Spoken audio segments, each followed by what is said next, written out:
Welcome to the Braylon Edwards Show with Shep. Touchdown, Braylon Edwards. Braylon Edwards, touchdown, Michigan. Running pattern to Edwards, touchdown, Michigan. Where we bring you the best in sports, entertainment, and insight. Join us every weekday from 2 to 4 p.m. as we break down the latest games, analyze the biggest plays, and dive into the hottest topics in sports. We'll have exclusive interviews with your favorite athletes and guests, and you'll get a front row seat to all the action. So tune in to the Braylon Edwards Show with Shep. Got one-on-one going end zone. Edwards in the air. Oh, what a catch by Braylon Edwards. His second touchdown of the game. On the Woodward Sports Network, where sports comes to life. Just try to wipe the smile off our faces, because remember last week we were talking about how fun it will be to watch the Lions beat the living snot out of the Chicago Bears and Ben Johnson. BTA! Not that I wanted people to With the back of the hand. not that we wanted people to say F Ben Johnson, Right. just because we wanted to prove everybody who kept saying, oh, the coordinators. Oh, my God. What are we going to do without the coordinators? How are the Lions going to survive? Hello, Sap. How are those coordinators doing now? Hello, Sap. 0-4 and outscored by 50+. Welcome, everybody, to the Braylon Edwards Show. Kool-Aid, Ryan are with us. Yeah! I am so happy today. I had a root canal earlier. I didn't care. I didn't care. Can't tell. I did not care. Can't tell. All I cared about is that the Honolulu Blue and Silver beat the living crap out of the Chicago Bears, and everybody can shut up for just a little bit about the coordinators. Yeah. I was really happy for all of them. All of them, players and coaches. Yeah, rightfully so. You got me hype over here, man. I'm trying to calm down as I get ready. I thought we were Fired going to up. go in a different direction, but you started with the belt to ASS. That's how we do it. No, but it was really good to see. I think, one of the big things we talked about is we kept it honest all last week in terms of what the loss looked like against Green Bay, what they would have to do. We both sided with Chicago. You said it would be a blowout. I said it would be a closer game, so looks like I was wrong. But I think the thing that we relied on most, it's still the same roster. It's still the same talent level. You still have these guys that are voted preseason best at this position, second best at this position, third best at this position, best group at this position. That talent's still there, and sometimes it just takes a second, takes a first game. You get back home, you get to Ford Field. Appreciate the 12th man at Ford Field. We heard you guys through the TV. Big. It was big. We appreciate you, and it looks a little bit better. Actually, looks a lot better. So, fun weekend for both the teams on the desk, and I want to start in a different direction, though. I got a bone. Let's do to that, because pick. we're going to talk Lions all throughout the show. As we should. And They by the way, deserve 3 it. o'clock. Yeah. Braylon's breakdown, baby. Let's Now, go. listen. You know what players getting broke down to. Don't act like you don't know. It was the second time we've seen magic in 2 weeks from a certain player that everyone here was high on. So it's gonna be fun at 3 o'clock. I'm actually super excited about it. It's gonna be Hulk Hogan strong. I can't wait for that. Yeah. But a lot of times in sports, we miss out on the classy aspect of what many individuals, how they handle themselves. Yeah. And I think we had a really good example over the weekend in a UFC fight that I know you want to get to, and I'm glad you are. Yeah. And I, even though I didn't watch the fight, I did watch a lot of the post-game commentary and a lot of the interviews with the participants, and it's refreshing, quite honestly. And I wish more athletes would act this way. Explain for us. 100%. UFC involved, that's Dana White, but it was a boxing match nonetheless. Canelo Alvarez, undisputed, took on Terrence Crawford, undisputed. And just to talk about the fun side of things, what a hell of a fight. What a hell of a fight. Before we get there, Netflix, attention, Netflix. This is coming directly at you, Netflix. You have to find a way to be able to make the fight finish before 1:47 p.m. Eastern Standard Time. It's not because I'm 42 and I'm an old man, because my brothers were over too. One's 27, one's 30. They both fell asleep too, okay? I was a little dozy in the second, third round of the fight. I was able to maintain my balance around round 4, and I finished out. But you guys got to do better, okay? You fixed the streaming side of things, like the Mike Tyson and Jake Paul fight. You fixed that. Thank you. Now you got to fix the time, because trying to sell that ad space, I know It's about the dollar bill. Start that fight a little earlier, okay, and maybe maximize your packages a little higher because I'm not trying to watch a fight to 140. What was the pre-fight stuff? How much did that have to do with it? It's not about the pre-fight because there was only 4, I want to say. So That's a lot of fights, though, man. it's 3, but it's the ad space. It's all the commercials in between. It's all the commercials during. They were taking commercials during these fights. Realistically, so it figured out that ad space. Maybe the sweet spot, if you're going to have that much ad space, maybe it's 2 fights before. Yeah. Maybe it's 2 fights. Maybe it's 2 really, really good fights before. Let's get into this fight. We have been in the era for the last 25 years, and even though he's one of the best to ever do it, Floyd started this era, and it's the duck era. It's ducking individuals. It's not fighting who's the best. I'm going to duck this guy. I'm going to go over here and fight this guy that, he's got some wins. Those wins aren't against anybody, so I'm going to beat him and get another win that means nothing. We have been asking and clamoring for the best to fight each other, for the best not to run. And finally, 2 individuals, although Canelo tried it for a while, 2 individuals, no more ducking, no more hiding, no more running. They met, and for 12 rounds, they met in the middle of the ring. Smaller ring, they went toe-to-toe. They stood toe-to-toe. And you got to take your hat off to Terrence Crawford. Terrence Crawford fought a magnificent fight. Magnificent fight. 42-0 now, right? 42-0. In the sense, Canelo, who was the stronger fighter, he's the big puncher guy. Didn't see it. He's the guy that said he can box and do all things. He got outboxed. Terrence Crawford won. It's not about that anyway, although shout out to the Huskers who represented Terrence Crawford. Last time I'm going to mention the Huskers because we play them this coming week. It was about what happened after the fight. A lot of words exchanged between these 2 individuals over the past 2 years, especially over the last 6 months. A lot of things said by Canelo. It is what it is, this fight. We won't have to talk about it. But after the fight where he loses, a unanimous decision, by the way, It was a little bit closer than a lot of people thought. Many people thought it was much more lopsided than the scores would indicate. But go ahead. Sorry. I agree, but at the end of the day, unanimous is unanimous. I agree. It should have been 12-16, should have been the numbers all the way around, but it still got to be unanimous. Yeah. No biggie. Yep. At the end of that fight, you saw the respect out of Canelo. He goes up to Terrence Crawford. He has conversation with him. They get the hugs, the little BS. But this is what happened at the podium. You can see Canelo. He said he was a hell of a fighter. I take my hat off to him. At no point could I figure him out. I didn't know what was going on in that ring. Bud Crawford, same thing at his press conference, same thing at the podium. And he talks about the respect that he had for Canelo. Had all their respect. But then the coolest thing is at the end, when all the conferences are done, now people with their family, the way they do the belts is they make belts specifically for you. So everybody came to the ring with their 8 belts. They're their belts. They have their names on them. They're designed by those promotions. Crawford's supposed to keep those belts until they make the new belts for Canelo and then give them back. But what does he do at the end of the fight? He comes over there in front of his wife, in front of his kids, gives him his belts, gives him a big handshake, big hug, and then you just see the type of respect they had for where the country was last week and where the country is. What happened last week, we don't need to get back into it. For these gladiators who are paid to kill each other, respectfully, and I'm not mincing words because people have died in the ring.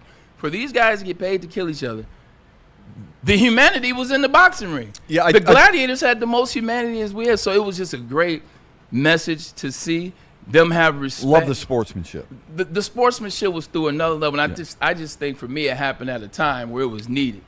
Well, I would say this. The thing that probably I embraced the most was when Crawford said, I didn't want my managerial corner, I didn't want my team to hand Canelo the belts. I wanted to hand the belts myself. Yeah, I think that is off the charts class. Yeah, off the charts sportsmanship. I give both fighters a lot of credit because Canelo took a lot of punches on the chin and kept coming. Yeah. But Crawford proved that he was the better fighter, but also both men, but especially Crawford, proved that they're the better sportsmen. Yeah. And I hope we can all – we always talk about sports on what we learn. And I say this to anybody who would listen. I'd say, the thing about things are in sports, the reason I like so much of life associated with sports is because of what sports teaches you. Yeah. What to do and what not to do. How to get through certain things with people you may not like. You're not going to like everybody you work with. No. I'm fortunate because I like the people I work with. But that's not always going to happen. Like you too, Shep. So it teaches you how to get through the people you don't like, how to get along with people you do like, It teaches you to prioritize. It teaches you discipline, so many different things, right, in sports. Yeah. This was a moment where it wasn't just, oh, my God, look at how hard these guys trained. Look at what matters most to these guys. Look at the sacrifices they made, because all of you have made sacrifices if you're in a sport. But then the sportsmanship is exactly what you would hope anybody. Like, I hope any dad would say about Crawford. I'm not a big believer in having kids idolize athletes. No offense. My hope is that it's their parents first and foremost. But if you're going to look at a guy like Crawford and say, this is how you do things, well, it's a pretty damn good example of it, don't you think? It's 100%, and that's why I think it resonated so much. And, keep in mind that I saw these clips the next day because, like I said, after that decision, it was made it clear. I took myself to bed. But when I saw it the next day, it was super dope, man. And it was a great way to wake up, see that sportsmanship, and then not give any to the Chicago Bears. Urgh! Well, there wasn't much sportsmanship on the part of Lions fans with Ben Johnson leaving. Not that it matters a whole lot to me, okay? I would hope we would have showed a little bit more class than what we did, but people get emotional. I mean, that's what sports is. Sports is about emotion, and it was an embarrassing situation for Ben Johnson and the Bears.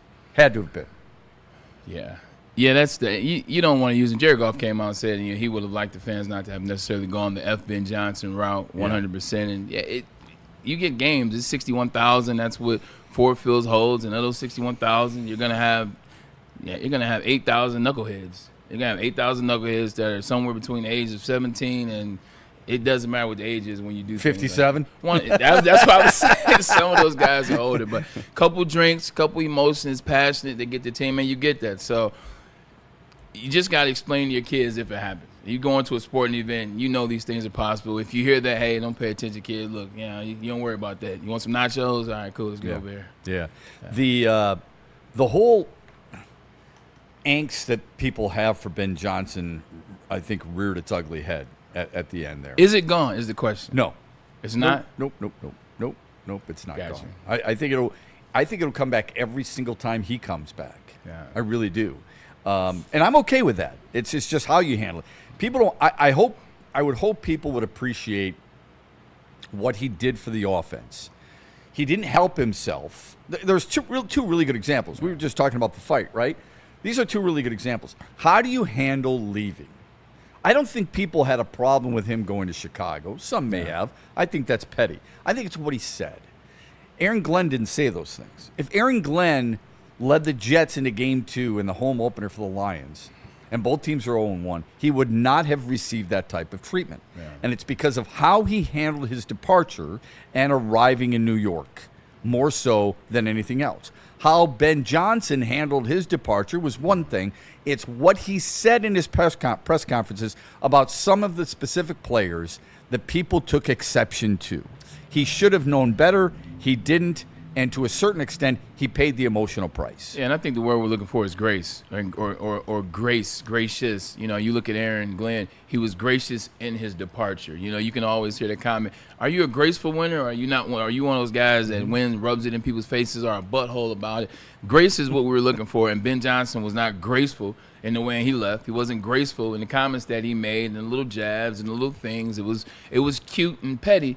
And for you to build the relationship over the past 4 years with the Detroit Lions, the fan base, the players, and everything else, and then kind of be a little, ungraceful, if you will, that's what we're talking about right here. Do you think Dan Campbell recognized that and deep down inside took note of it?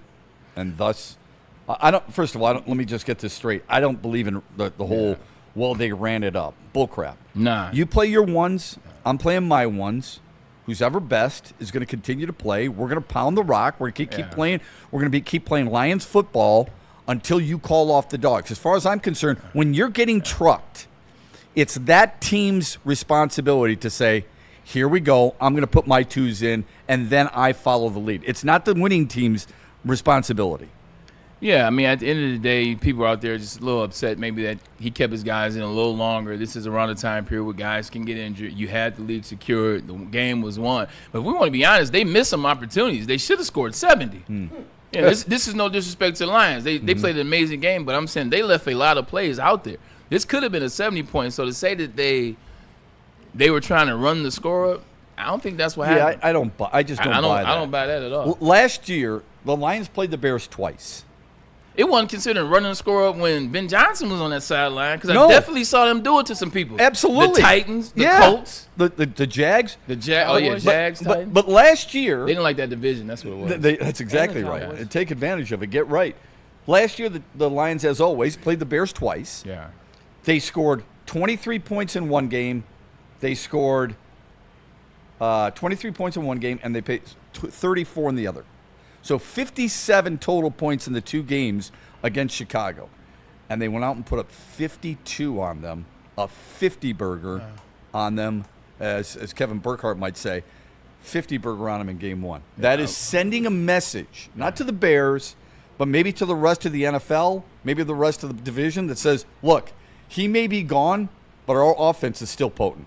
Yeah, offense is definitely still potent, man. I wish it was Kevin Burkhardt in the game and not Kenny Alford and Jonathan Vilma, but that's a whole nother conversation. I'm sorry to interrupt. How do you get?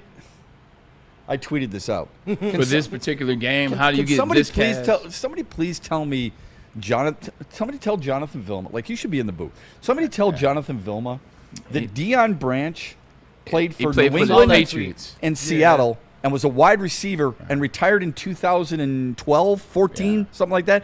Brian Branch, as I tweeted, is one of the best at his position. How do you get those two mixed up? Not once, not twice, but three times. Because this is a CBS broadcast. Used to doing CBS games, and maybe they were a little bit lazy. Maybe you got that was a Fox broadcast. Oh, Fox. Excuse me. Right. Yeah.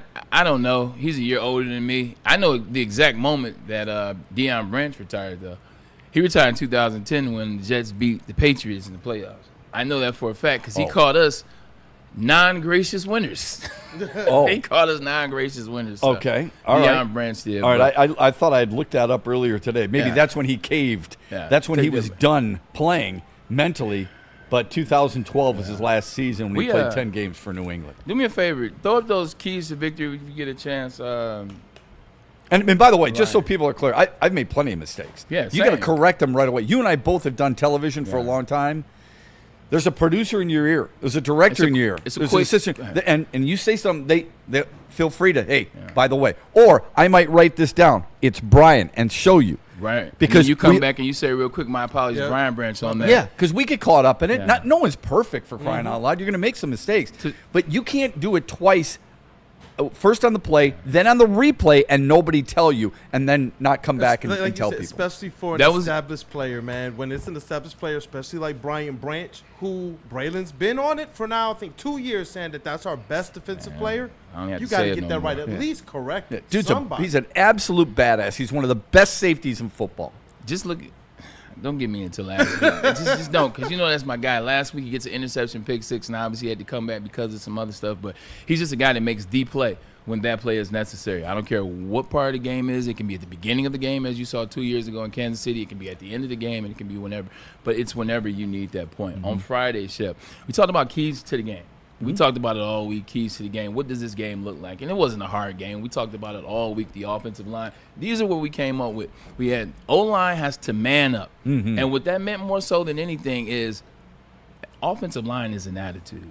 Run blocking is an attitude. Pass pro is an attitude. Yeah, you get the communication things worked out, but you put a hat on a hat, you get the physicality about yourself, and you try to get those guys to go backwards. And that's what you saw in the game. To the tune, Jared Goff, clean as a whistle. How many sacks did they give up? None. Only 5 pressures. Donut burger. 5 pressures, that's it. Oh, and by the way, you're 100% right. That's their identity. Yeah, Like, we can talk about Jahmyr Gibbs and Jameson Williams and Amon-Ra St. Brown all we want. 100%. The Lions' identity Offensive line. is the offensive line. And if they ain't working, if it doesn't work, okay, this is not a Dire Straits tune. If it ain't working, that's a problem.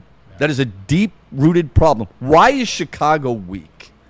Their offensive line is not good. Yeah, their offensive line. And they make, for those guys to be veteran players, and I said this last week when I was talking to Anson. He was arguing about Caleb and this, that, and the third, and I don't think he played particularly well. But I said, for you that invested all this money on these all-pro offensive linemen, these 3 guys that you bring, including Joe Tooney, all-pro out of Kansas City. Yeah, and Jonah Jackson, the former Lion. 100%. Yep. You can't have 8 penalties in what they had first week. You can't have what they did this past week, was more miscommunication issues for the Chicago line. But anyway, anyway, they also 150-plus rushing yards for Detroit Lions. Like I said, 0 sacks. Then we talked about Johnny Moe. You brought it up. The coordinator. Even last week I talked about it a little bit. It's going to be interesting. Johnny's never been in this space to fix, Detroit Lions week 1 to week 2. Can he? We'll see. Well, Johnny Moe, I think I would say he figured it out. He used the weapons that he had, and also he got the run game going, and not just necessarily with the run. They had some shallow crosses to J-Mo earlier. They had some small passes, Khalif Raymond, Sam Laporte. Early tight end screen. 100%. That you don't have to run the ball to establish the run. Thank you. Quick passes. Quick God. passes is what they did, and now you force the defensive line. Now they're back a little bit. Now you have a little bit of room, and now you can have some of the success to the tune of Jameer getting 94. David Montgomery finishing with 57, especially in the second half. So they established the run by establishing short passing and then coming back to it. And then what does the run do? Well, it gets passes down the field. It gets passes over. Vertical. There we go. So they established the run. And then also on the defensive side of the ball, you had to get to catfish, according to this is what they call him. This is what they call it. I don't call him the catfish, but, it's fun. They won. So we'll call him that once. You got to get to the catfish. You got to utilize it because he'll give you the ball. This is Caleb Williams. He will give you the ball if you get to him. Once you get off, script 1. And what happened? They got to him 4 times. Four times they got to him. They pressured him all game. They didn't allow him to establish the run. And you got to him with the crowd noise. You saw Caleb in that second half just kind of trying to figure it out. They got to him on the defensive side of the ball. They got to him. And congrats to Hutch.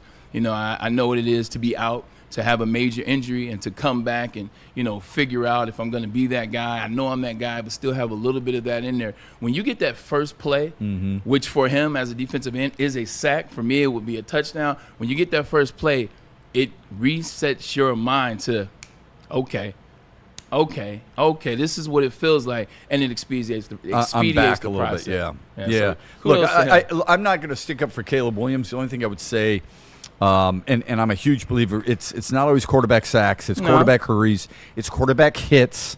Heard Rich Gannon of NFL Network say this the other day, or NFL Radio say this the other day. Yeah, but the one defense I would have of Caleb Williams is the interception by Kirby Joseph and the celebration afterwards, which was phenomenal, by the way.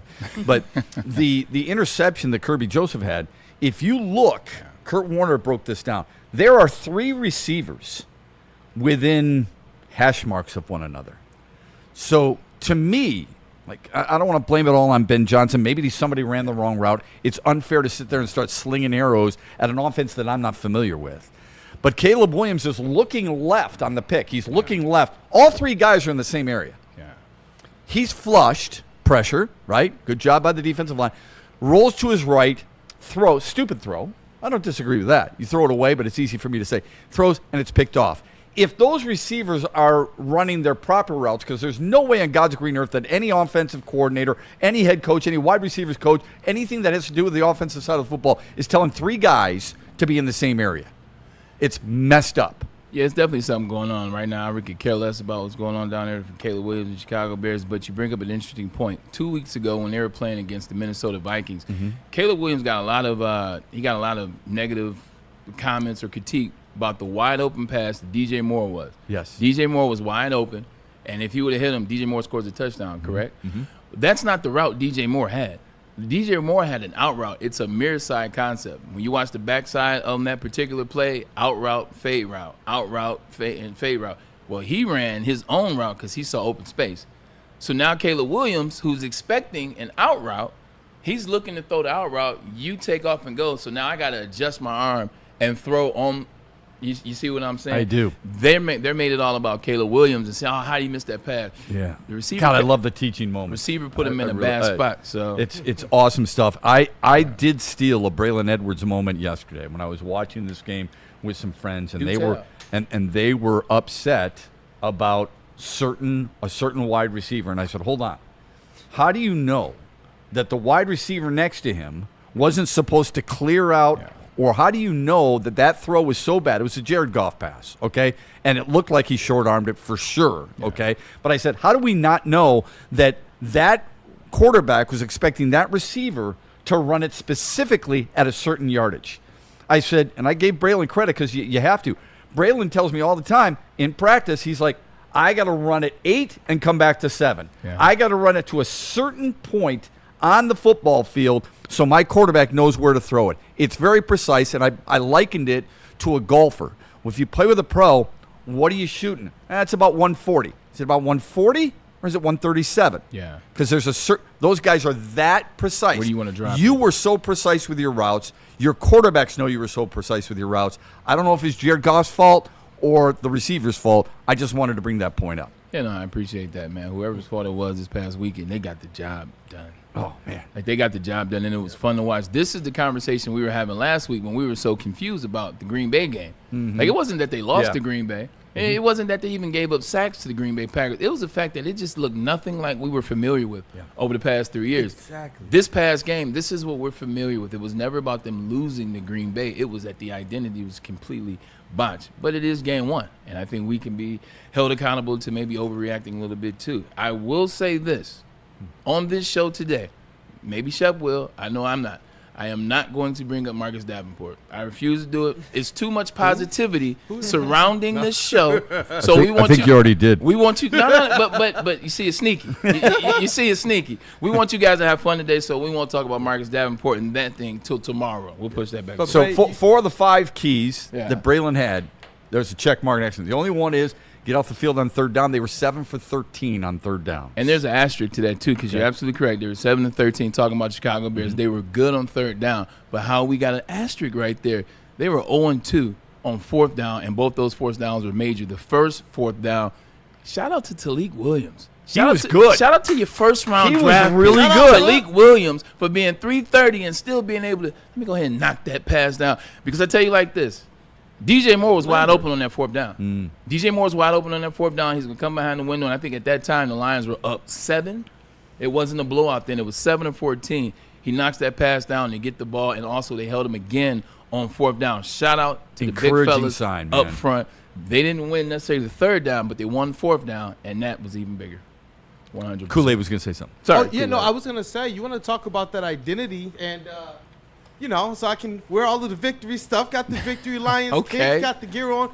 But the big money players made the big plays. That's what we wanted to see. The guys like Kirby, like Amon-Ra, like Jama, who just got paid. Davenport. Jared Goff, Davenport. Davenport got a You've heard sack. the names. Brian Wait, freaking I thought we weren't bringing up Davenport. Bro. No, he got a sack. He got a sack. got a sack. We're talking Oh, about the you're in big- a positive way. We're talking about the big money. Hold on. Yeah. I no offense, and you're 100% right, by the way. Yeah. No offense. I don't care about the big money guys. I cared about 3 specific players. Yeah. Okay? Yeah. Hutch. No, I cared about Ratledge, Glasgow, and Mahogany. That's what I was thinking too. Those are the 3 guys that and none of them are big money players. Yeah. They didn't, as Braylon has astutely pointed out, no sacks, only 5 pressures. The offensive line looked completely different. Yeah. Now, is that because Chicago's defense isn't as good as Green Bay's defense? It could be. It's a mixture of things. But I'm not going to take anything away from something that No, they no. just accomplished. Yeah. For the first time in history, in franchise history, over 500 total yards, 511, 5 passing touchdowns, and 2 rushing touchdowns. A franchise record 8.8 yards per play. And Jared Goff, you can say what you want about him. Okay, I'm not saying he's Jalen Hurts. I'm not saying he's Patrick Mahomes. We understand what he is. I don't know why it is our fan base can't understand. Like, you expect him to be somebody he's not. He's not Josh Allen. He's not going to be Lamar Jackson, so understand what he is. That's why the offensive line is so important. But when you look at Jared Goff, he now has 5 NFL starts in which his team has scored 50 points or more. That is the 4th most in NFL history. How's that? Okay? Tied with Peyton Manning. Behind Drew Brees. Behind Len Dawson. Shout out to the old timer. And Kansas City. right. And behind Tom Brady, Tom Brady, who's got 8. And Amon-Ra called Jared Goff one of the best quarterbacks in this league. And that's where, yes, I want to see So did Dan those Campbell. young guys and Dan Campbell do their thing. But you're right. Yeah, for me, I needed to hear Jared Goff's name. I needed to hear Amon-Ra's name. I needed to hear turnover. I needed to hear the secondary was doing the things that Dan Campbell has called the identity of the squad. And when those guys are doing their thing, I believe it helps guys like Ratledge and Talik Williams and Isaac Tesla.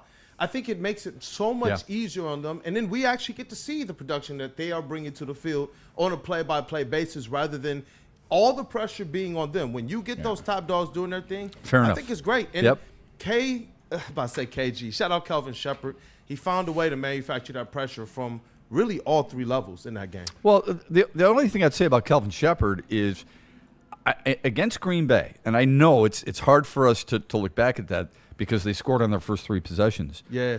Big plays were a huge part of that. His defense, I mean, they did a really good job of stopping the run against Green Bay. But his defense wasn't, now this is a low fruit, wasn't horrible. No. You knew that it was going to improve, okay? You knew the pressure had to come. I think part of the difference was they got home with their pressure. Against Green Bay, they did not. It's not like they didn't blitz against Green Bay. They did. They just didn't get there. They got there against Chicago. Yeah, they made it more of an effort, more of a point. I think everything around, that's what Cooley said. You want to see your big dogs eat. You want to see Jahmyr Gibbs score. You want to see Amon-Ra St. Brown, that touchdown at the end of the half.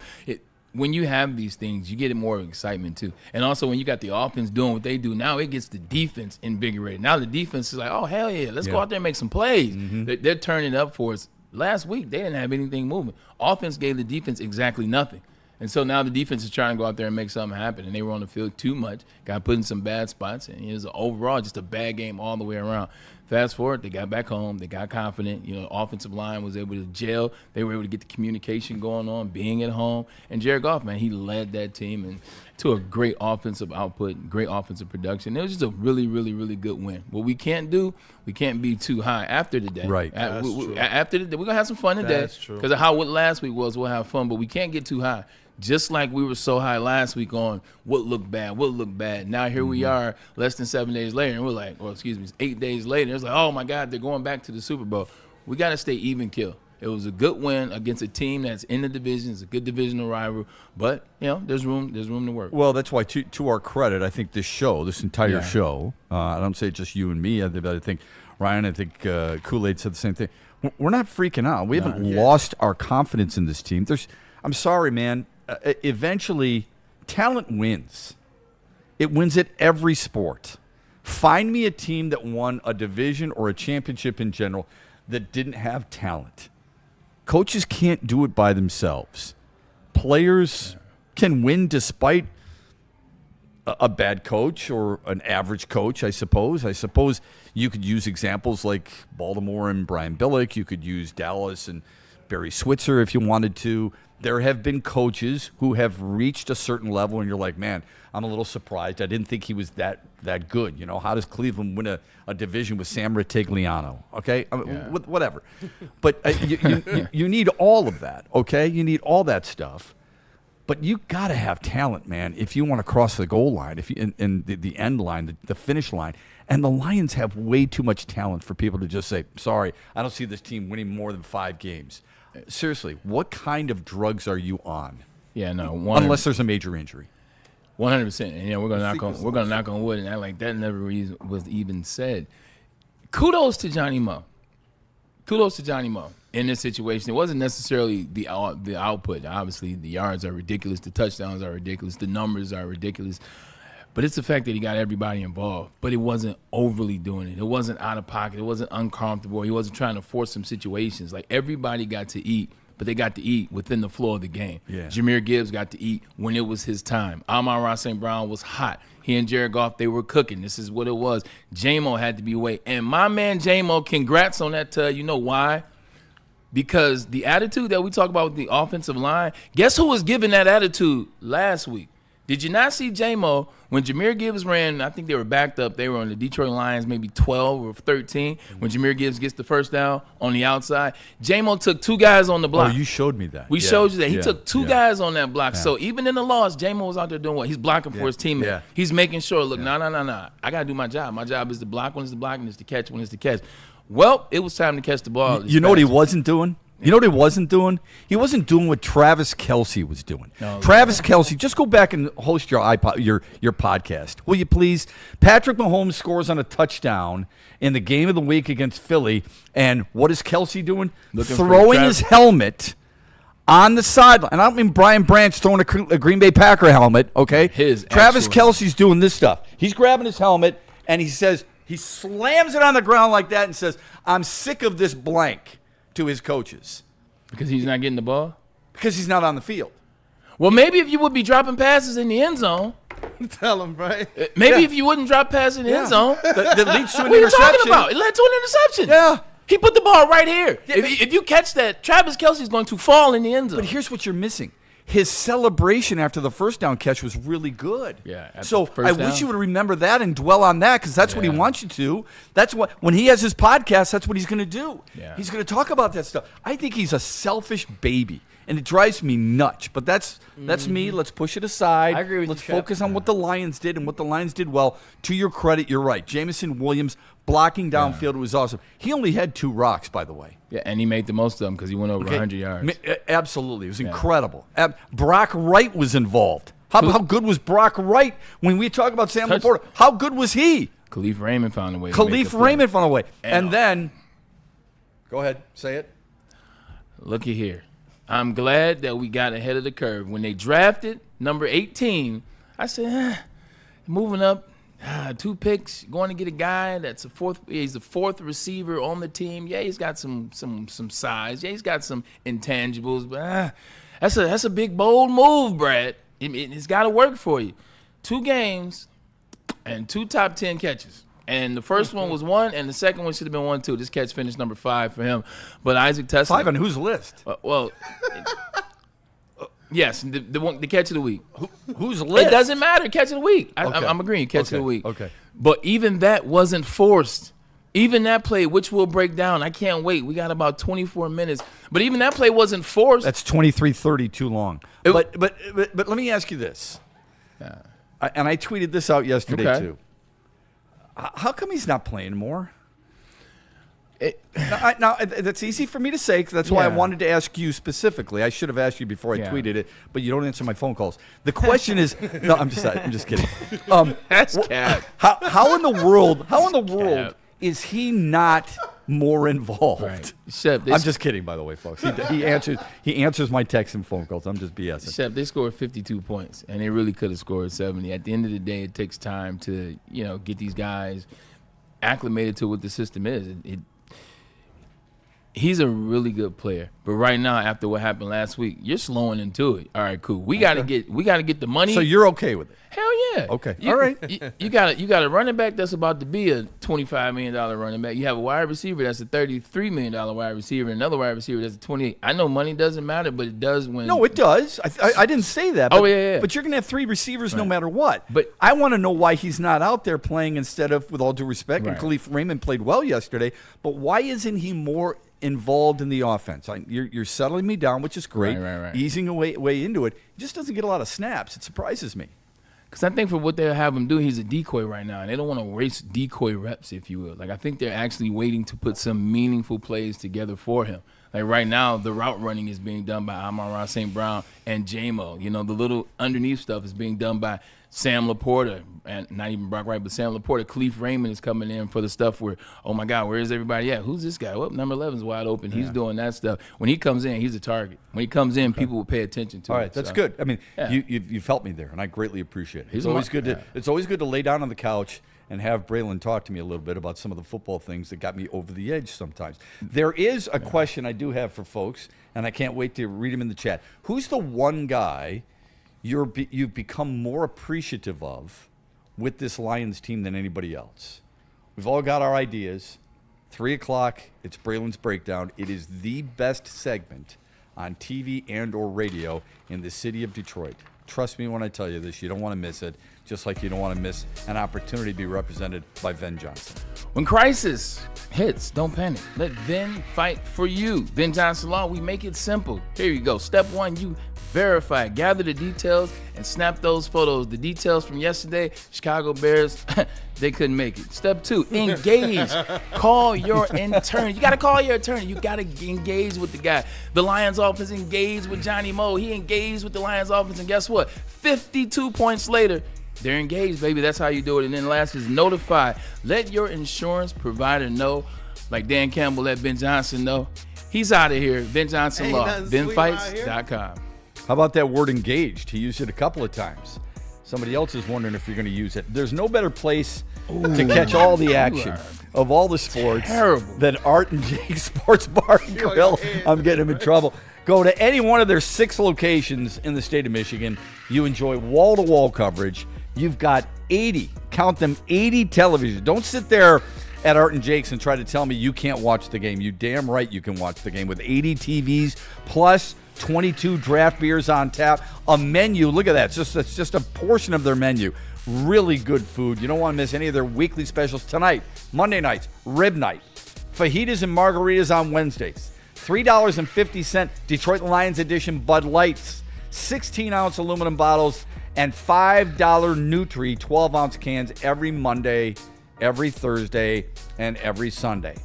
Download the Art and Jake's app, join AJ's fan club, and make every game day a winning game day. Planet Fitness now has even more best-in-class strength equipment. Join today for $1 down and save. We're stepping it up. We're not slowing down. Finding new face, new focus. Love that new equipment smell. So, you in? Join the club today. Save when you join for just $1 down, $15 a month. Planet Fitness. We're all strong on this planet.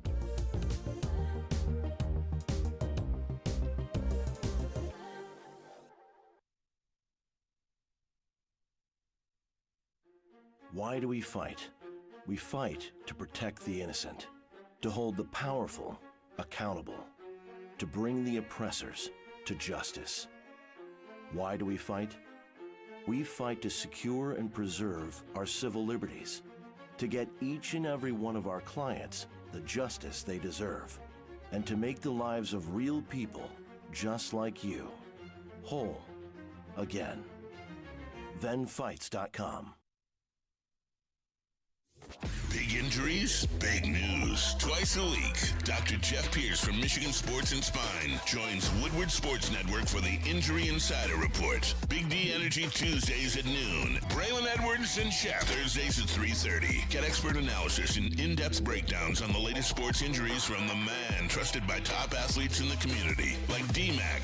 Whether it's the Lions, Pistons, Tigers, or Red Wings, Dr. Pierce talks us through it all. Don't miss the Injury Insider Report with Dr. Jeff Pierce, your go-to source for understanding the impact of injuries on the games and players we love. Only on Woodward Sports Network. Scan the QR code on the screen or go to MichiganSportsandSpine.com to see if Dr. Jeff Pierce can help. Every Sunday, there's only one place to get all your kneecapping, hard-hitting Detroit Lions coverage. Start your Sunday with the Lions Weekly Report with Broder and Terry Foster. Then, the Lions pregame show with Neil Rule and Sean Baligian. At kickoff, keep it locked in for all the emotions of the game with a live watch party with the heavyweights. Then, recap the game with the Lions postgame show with Anson. Game days, there's no other place to be than Woodward Sports. Live all game day. Go Lions.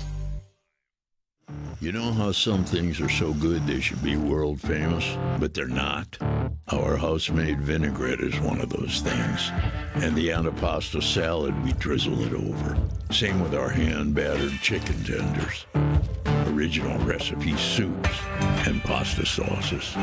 It's almost as if our original world-famous Detroit-style pizza is mocking them. And that's not very nice.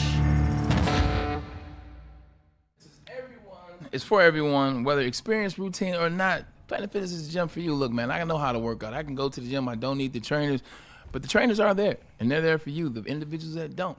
Any membership that you get, trainers will be on staff. You could train us. I can train you. Yeah. I can get you right, but you got to fit into my time slot. You know what I'm saying? I only have a little bit of time in my life. No wasted time in life. I get it, yeah. Just like no wasted time in Planet Fitness. Look, Ryan needs to bulk up. Can you help him a little bit? Yeah. Ryan's not small, but you know what I'm saying? 50 locations around Metro Detroit. Ryan's Planet not small, Fitness, but he needs to no define judgment. himself. No judgment going on at Planet Fitness, man. And the gyms are squeaky clean and allow you to get in, get out, feel good, feel great, look good, play good. As Deion Sanders said, man, Planet Fitness where your fitness is essential. Right, Ryan, you're never looking like him. I just want you to know. None of us are ever looking like him. Never. Some of it is hard work. Some of it is genetics. It's just God-given for some. At least he's taking advantage of it. You know what else is God-given? I mean, when you get the opportunity to drink Sun Cruiser vodka iced tea, that is really fun to be part of that celebration moment with that in your hand. I was at a number of tailgates on Saturday for MSU Parents' Day, had an absolute blast. I can't tell how many people were drinking Sun Cruiser vodka, and that's no lie, okay? Real vodka, real iced tea, no bubbles, just a clean, crisp sip. Many of my daughter's roommates actually said, Mr. Shepard, do you want one? It's so good. They couldn't say enough good things about it. And I said, did you know it's only 100 calories? I said, did you know it's 4.5% alcohol? They said, Mr. Shepard, how do you know so much? Things we because care they about. sponsor the Braylon Edwards show, baby. That's why. It's perfect for tailgates. It's perfect for parties. So this season, let those good times cruise with Sun Cruiser and Woodward Sports, but drink responsibly. And we back. Like we did on Saturday. Drank responsibly. For the most part. Were Central Michigan, were y'all drinking? Yeah. Of course we were. I had some fun out Central Michigan equals drinking. At 100%. I mean, we had to drink after. Did you drink more before after or which after? touchdown? After. So we walked from the golf course to the garage bar. Okay. And I looked in there and I was like, 28-0. My bet's cooked already. And it's like the first quarter. It's like the middle of the second quarter. What was your bet? They were covered. CMU to cover the spread. I told him, Shep. Are you kidding me? Shep, I told him not to. I had to have faith in my guys. Shep, I told him not to. How would you have faith in a team that doesn't pass the ball past 1 yard? They're a running team. See, here, this is a perfect example of why you do not bet with your heart. I had to back my team, he said. Your team is not backing you, Ryan. Your team's not good. And by the way, that team is my team too, because I went to school there. Just because we went to school there doesn't mean that we have to be loose with our money. Hey, you should have work told really me that hard. from 2005 to 2014. I was betting on my institution, and as you know, that was a little bit of our downtime. So thanks for the information. Sorry, man. I mean, you teach me something every day. I must have missed out on that opportunity at a teaching moment. You do not bet with your heart. You got to bet with your head, buddy. It was $7, and I was like, you know what? We're here. Still, but I made all my money back and then some with. You bet on Terrence Crawford? No. Travis, our social media manager here at Woodward, he told me to bet some Lopez dude in UFC, the underdog, and he won by a knockout in the second round. So I was like, there you go. Thank you, Travis. Appreciate it. So when you're on your own, you're trouble. But when you're That's using somebody else's advice, it's good. I did bet Marlins money line on Friday though. Because the Tigers came in at 4 a.m. and the Tigers suck when they come in at 4 a.m. Look at you. And I was like, and that was not emotional. You went against the home team to do it, but, you know, a win is a win is a win, I guess. So we're clear. Ryan has bet He'll bet on against the a home fight. team. He's bet on a baseball game. He's bet on a football game. He'll be broke in Brian doesn't 6 months. Ryan does not have much of a problem. Okay. Side note, you asked me a question, Shep, not to cut you off. You asked about Isaac Tesla. You gave me about 5, 6, 7 minutes to kind of think about it. I think the reason he doesn't play as much right now, once again, this is just my opinion. I don't know if it's true or not. He's still a raw receiver. He's still a raw receiver as it relates to the ranks. Last year, he was raw at Arkansas. He's come in raw as an individual. He has the talent. He has the upside. He has the ability. He has the potential. But you're still trying to work him into that space where you completely feel confident and comfortable with him just running out on the field and being out there a whole drive, a whole series, et cetera. Yeah, I understand that. I'd like him to be out there more than just a handful of snaps, though. I'm not asking for them to target him as the number one option. I would like him to be out there more. You say raw, I'll believe you. Aren't just about everybody coming out of college raw? No, because you're trying to put him in a 3 wide receiver spot when last year he was a 4th wide receiver on his team. Usually guys coming into the NFL as a 3, you were the 1 where you're coming from, and you're learning to be a 3. That's where your skill set is taking you, and maybe you move up. But he was a 4 last year. You know, he was a 3 at the college he was at before that. So it takes a second, I think, to implement to where Johnny Moe feels comfortable with if the drive runs, this 11-play drive, he feels confident that all 11 play, he's out there. He's good. Okay. He'll be dialed in. He's fine. He doesn't need to, you know, by the way, remind me what I do on this play. Remind me what the adjustment is if it's cover 2 on that. I think he's in that phase now. They can spot him. You know, you put him in there on a fade route, he'll do it with the best of them in the NFL right now. So just still getting his feet wet as a every play wide receiver. Good explanation. Appreciate it very much. Breaking news. Go ahead, Kool-Aid. Yep. You guys see it there on the back wall.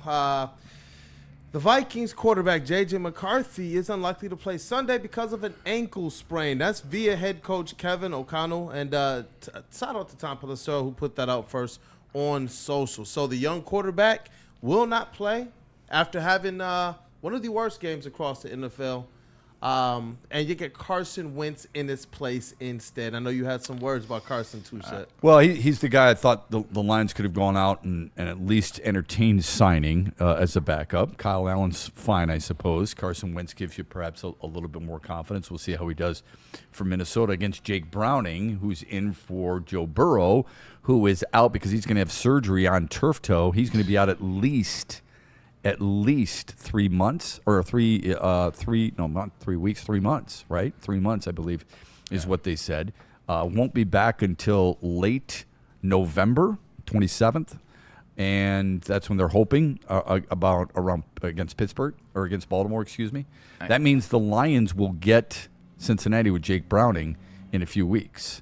3 months. I don't think there's no way it can be 3 months. It's got to be, let's see, September, October. Yeah. It's got to be about two and a half or so on a good, on a rapid. And it's something maybe we can talk to Dr. Jeff Pierce on Thursday about. I can't wait to watch the 30 for 30 that talks about how the Cincinnati Bengals wasted Joe Burrow's career. And I know they paid all the offensive guys, so they gave him that weapons, but it's a lot more than just paying a bunch of wide receivers. You know what they didn't do though? Offensive line. Right. Offensive line. It really is amazing, and they should have known better because Anthony Munoz was one of the greatest tackles of all time and a wonderful gentleman if you've ever met him. They were able to take those teams to a Super Bowl, okay? The problem that too many front offices, I believe, have is they feel like they can do almost patchwork with offensive line. It's almost an afterthought. And I probably value it too much. Chicago. Chicago. I probably value it too much. Yeah. I think it's really important. I have no problem if you tell me he's the best guard in college football, and your scouts tell me I have no problem taking them as a first-round pick. Whereas friends of mine in the past, especially those who played in the NFL, have said, look, you can get those guys in the third round. And I don't know if that's necessarily true. Look, it's probably more at the end of the first round. But if you're telling me I get the equivalent of a David DeCastro, a Jeff Hardings, somebody of that ilk, okay, I want that guy. Zach Martin, I want that guy because I'm going to be able to plug him and keep him there for a long, long time. And he's going to help a lot of my game. He's going to help my passing game and my running game. There's a lot of things that I think are really beneficial. At the end of the day, the only position on the line, this is no disrespect, at the end of the day, it's the right guard position that you can patchwork. You can bring in a right guard every year if you vet him and make sure. Your left guard, you want to make sure you either paid him some good money or you draft him. Your left tackle, need I say more? You see what happened with Penei Sewell and what he is for the Lions. Can't do that. Look at what the center position is. Look at what we talked about in terms of Frank Ragnow, the success of Jason Kelsey with the Eagles. If you want to have success, you got to draft or pay those guys at those four positions. The right guard, you can figure it out. Is that part of the reason you think Ratledge eventually will be a center? Yeah. Because right now he's at right guard. 100%. Okay. That's a great explanation. I appreciate it. And we do have some JJ's super out? chats, man. So JJ's out. Now, Kool-Aid just said perhaps one of the worst games. I'm not saying they're giving up on him. He's played 8 quarters of professional football. 7 have been bad. I don't know if this is out because of the injury. Now, once again, I don't know. Speculation. JJ's a guy that can run. They playing the Bengals, who has no defense. If you're saying that he can't play, he can't be a quarterback because of an ankle sprain, I don't know about that. I think this is more about how it's looked. You're pulling a guy and understand potentially pulling him, but this can be twofold. One, there is a little bit of ankle sprain. 2, let's get him off. Let's see what Carson Wentz can do because the season's young. There's a lot of legs left. And those 7 of those 8 quarters, 7 of those 8, they don't look like what you would want them to look like considering what you replaced last year. That is an early hook on a young player. This is a different day and age. You know, it's is Kevin O'Connell, who comes from Sean McVay. Those guys are, Yeah. If I'm giving you the starting job, you better do it. I was thinking about you last night because watching that game, after his pick, his first pick, he's walking up and down the line and he's shaking hands and giving 5 to all his offensive linemen. I think that's great at the collegiate level. I don't think offensive linemen need it at the NFL level. Go sit down, look at your iPad, go over some things that you liked and didn't like. They don't need to be pumped up. You know what pumps up pros? Winning. Playmaking. The reason why I worked the week before it was the first game, and then you followed it up with a game-winning drive or game-winning quarter in the fourth. But like you said, like everybody gets into their own little space. Like once you come off the field, hey, look, Quarterbacks are over here with the quarterback coach. Wide receivers are down here. Running backs are wherever the hell they're at. And then the offensive line is taking up the middle of the sideline. Everybody's dialed into what's going on. How can they fix the last play? If it worked, why did it work? If it didn't, why didn't it work? They don't want to see you coming over here and dapping them up and, hey, what's going on? We're going to be all right. We're going to be all right. All right, man, get your young ass out of here, man. I'm trying to figure out the plays. That's the mindset. That's the mentality. So that's a good point, too. Dang. We got some big time chats, right? Oh yeah, we do. We ready? Man, shout out, man, chat chats is crushing. I told them let's hit a certain goal before Braylon's breakdown. They zoomed through that, and we just said, hey, let's try and get to this next one. It's 300 before the end of the show. We got Braylon's breakdown. Let's go. What'd you say, Bray? 300 before the end of the show. Tell him. Braylon's breakdown's coming up in 5 minutes. Let's get to those. Now, by the way, just out of curiosity, the 20 that you're wearing, is that associated with Lem Barney, Billy Sims, or Barry Sanders? No answer is wrong. None of them are wrong. I'm just wondering what it is. I'm just glad that you didn't say is it associated with Shedeur Sanders. Every time I wear this, Ryan makes sure to tell me nice Shedeur Sanders. I don't work for a 4-letter network. Yeah, I love that.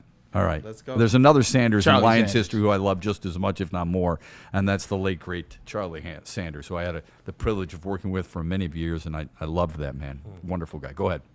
All right, we're going to start with Don Trail with the $5 super chat. Willis? Is this Don Trail Willis? What up, Don Trail? What's up, brother? Don Trail. What did they call him? The D Train, right? He's a wild boy. They called him the D Train, I believe. Yep. That was off the tracks in Detroit. Go ahead. Many nights in Royal Oak with him. Many nights in Royal Oak. No wonder it was off the train tracks. It was Holy but crap. the difference is it was my off season. Yeah, it was his in season. He was in season. Yeah. Good night. See you later. Have a great life. But Don Trail says, my doubt was reasonable week 1. We are now too good to accept less. We're on par with the Chiefs, the Ravens, the Bills, and Eagles fans. It's okay to expect more. 1 week, and now Yeah, I think it's We're great. right back at Yeah, the top. I would expect more too. You do. There's a difference between being an optimist, pessimist, and a realist. Yeah. Who they're playing upcoming, I'm not saying they don't have a chance, but the team they're about to play has one of the most dynamic players in all of football, Lamar Jackson, has one of the toughest players to handle in Derrick Henry, who only rushed for like 23 yards against Cleveland. After they were talking stuff before that game. That's right. And has scored 40 and 41 points respectively in their 2 games. Defense better be sharp. And let's face it, all time, not that you can go back to 2005. It's not fair. Joey Harrington playing for the Lions back in 2005 is not Jared Goff, but Detroit is 1-6 all time against Baltimore. And the one win was Joey Harrington's 97-yard, 2-interception performance. How they won that game, I'll never know. Yeah, you brought up something last week. I brought up the stats as it relates to Lamar Jackson playing against NFC teams, most notably the Lions, are 17 or 18-0 in his history, blah, blah, blah. And you made up the point, why can't they beat the Baltimore Ravens? And I said, well, they got Lamar Jackson, there's John Harbaugh, and you got to go on the road, and what they look like after. He was like, well, at the end of the day, if they figure it out, who's to say they can't beat them? The reason why I said it is Baltimore – in the last 5 quarters, even when they were scoring yesterday, it didn't look like Baltimore to a certain extent. It didn't look as clean as it's been. It didn't look as smooth. Now, Lamar Jackson's my fantasy quarterback, so thank you for winning me another week with this bum team I got. But it just doesn't look as fluid from the first 2 quarters of the I would Buffalo agree with game. that. Yeah, and that's all. I don't just take it for what it's worth. Yeah, no, I would agree 100%. Again, 2005 Joey Harrington against Anthony Wright, for crying out loud. Right. So I do believe that, that this might be a little bit of indication, but they're going to have to play a much better football, I think, even than they played yesterday. You got to get off the ball on third down. To win in Baltimore. And quite honestly, I don't care where they're playing. I really don't. I said this last week. I'll say it again. I'm going to monitor this every single week. Yeah. 7 home teams lost last week. 7 home teams lost yesterday. It's not impossible, okay? This is what the NFL is. It's a beautiful thing. Usually they play close games, and road teams have plenty of chances to win. There were 7 home teams fell by the wayside yesterday. All right? So, whatever. Go ahead. Hey, number 2, middle-aged sneaker chick in the chat. She right now has the number 2 crown for top fan in the chat. Hey. $5. She says she does security and crowd management at Ford Field. It was not the majority of the fans saying F. Ben Johnson, but they booed Chicago mercilessly when they did come out the tunnel. Okay. I'm okay with that. Yeah. I would hope so. I'm okay with that. 100%. Good for her. Thank you for the perspective. Really appreciate that. Dante we knew it 15. was going to be a F. Ben Johnson chat day, too, though. Like, I don't know why people were surprised by it. Yeah. I mean, what I love about it is just the last face. You know, I respect Stafford for everything he did, but once he becomes the enemy, once he wants to beat us, I remember the face in the press conference, and then, you know, Ben Johnson. I was like, wait, I've seen that face before, Ben. Stafford. But we said this yesterday, or last week. As long as you're consistent in Kool-Aid, you are consistent. Yeah. So you felt that way about John Sally. You felt that way about Dennis Rodman. You felt that way about Dino Ciccarelli, if you were alive then. You felt that way about a lot of former greats. Sergei Fedorov coming back. Put Did it you up, boom? not put the jersey up. That's all I'm asking. And for Ben Johnson, I'll be honest with you, just to answer your question a little bit earlier, there was just a little bit of vitriol that has now come off the top of the Kool-Aid. Okay. Well, good. It is. But Dante 15 with the $9.99 super chat. That's the biggest one of the day so far. Shout out to Dante. He says the 3 players he's grateful for, and this is piggybacking off of what you brought up earlier, Shep. He says Tyleek Williams, Jamo Williams, and Deion Brent. Williamson. Oops, I mean Brian Brent. Shout out to him. He also let us know about the J.J. McCarthy news, too. Yeah, that's good. We appreciate that, man. Good stuff. You're always welcome in the chat. We love having you. Thank you so much. We are going to get to more of that. The one player that you've grown to appreciate a little bit more, Tyleek Williams might be almost done. Yeah, a little bit early. It's only 2 games. But the guy who you're looking at and saying, you know what, this guy's a lot better, or I appreciate the things that he does more now that I understand a few things. We'll get to that a little bit later on. When we come back, it is the best segment on TV/radio. Well, it's really got to be on TV because you got to show it. It's the man, Braylon Edwards, going over Braylon's breakdown. It is awesome stuff. You're going to learn something now on Braylon's breakdown on the Braylon Edwards Show on Woodward Sports when we come back. First, you always learn this about Les Stanford, Buick, and GMC. They care about you like family, and they've got great deals for you right now. The 2025 Hummer EV SUT lease special, $599 a month plus tax. Or try out the 2025 Lyric SUV lease special, $489 a month. You see it right there in the middle. And then the 2025 Equinox EV, $229 a month. That's the car my daughter drives. You get to Les Stanford today. Check out their massive inventory. All you got to do to make it really convenient for yourself is go to their website, lesstanford.com. They'll take care of you. Jack's Car Wash, man, it's the best car wash in the state with over 40 locations around Michigan, man. Look, we want to get you a free car wash before we tell you how good they are. Text WSN to 888-522-1729. Again, that's WSN to 888-522-1729. Now, the reason why we want to get you a free car wash at Jack's because they're the best. Free vacuums, free compressed air, free mat cleaning rooms, and also 8 interior cleaning locations where you can fix the whole entirety of your car. Pull up to Jack's. But the best thing that they offer, you got that unlimited plan for $29.99 a month. That's all it takes for you to get unlimited washes for the whole month. 100%. That's what it is. $29.99. Take advantage now. Still beautiful outside. I told you. Still beautiful outside, so you want to dial into Jack's Car Wash. Use the place we use. Big injuries, big news. Twice a week, Dr. Jeff Pierce from Michigan Sports and Spine joins Woodward Sports Network for the Injury Insider Report. Big D Energy Tuesdays at noon. Braylon Edwards and Shep Thursdays at 3:30. Get expert analysis and in-depth breakdowns on the latest sports injuries from the man trusted by top athletes in the community, like D-Mac. Whether it's the Lions, Pistons, Tigers, or Red Wings, Dr. Pierce talks us through it all. Don't miss the Injury Insider Report with Dr. Jeff Pierce, your go-to source for understanding the impact of injuries on the games and players we love. Only on Woodward Sports Network. Scan the QR code on the screen or go to MichiganSportsandSpine.com to see if Dr. Jeff Pierce can help you.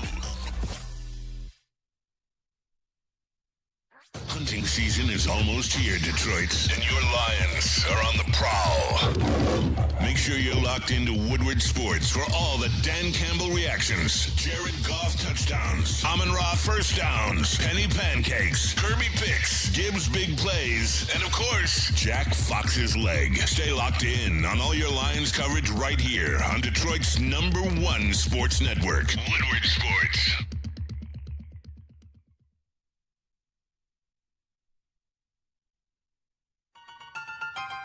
The boys of summer are ready to get back to the playoffs, and there's no better place to get your Tigers coverage than Woodward Sports. Join us all season long as we follow as our hometown Tigers claw and fight. This ball is gone.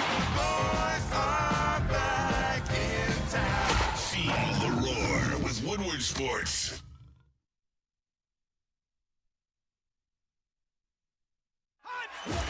Ever wonder what goes on inside the game? Deep ball's got a man and got him.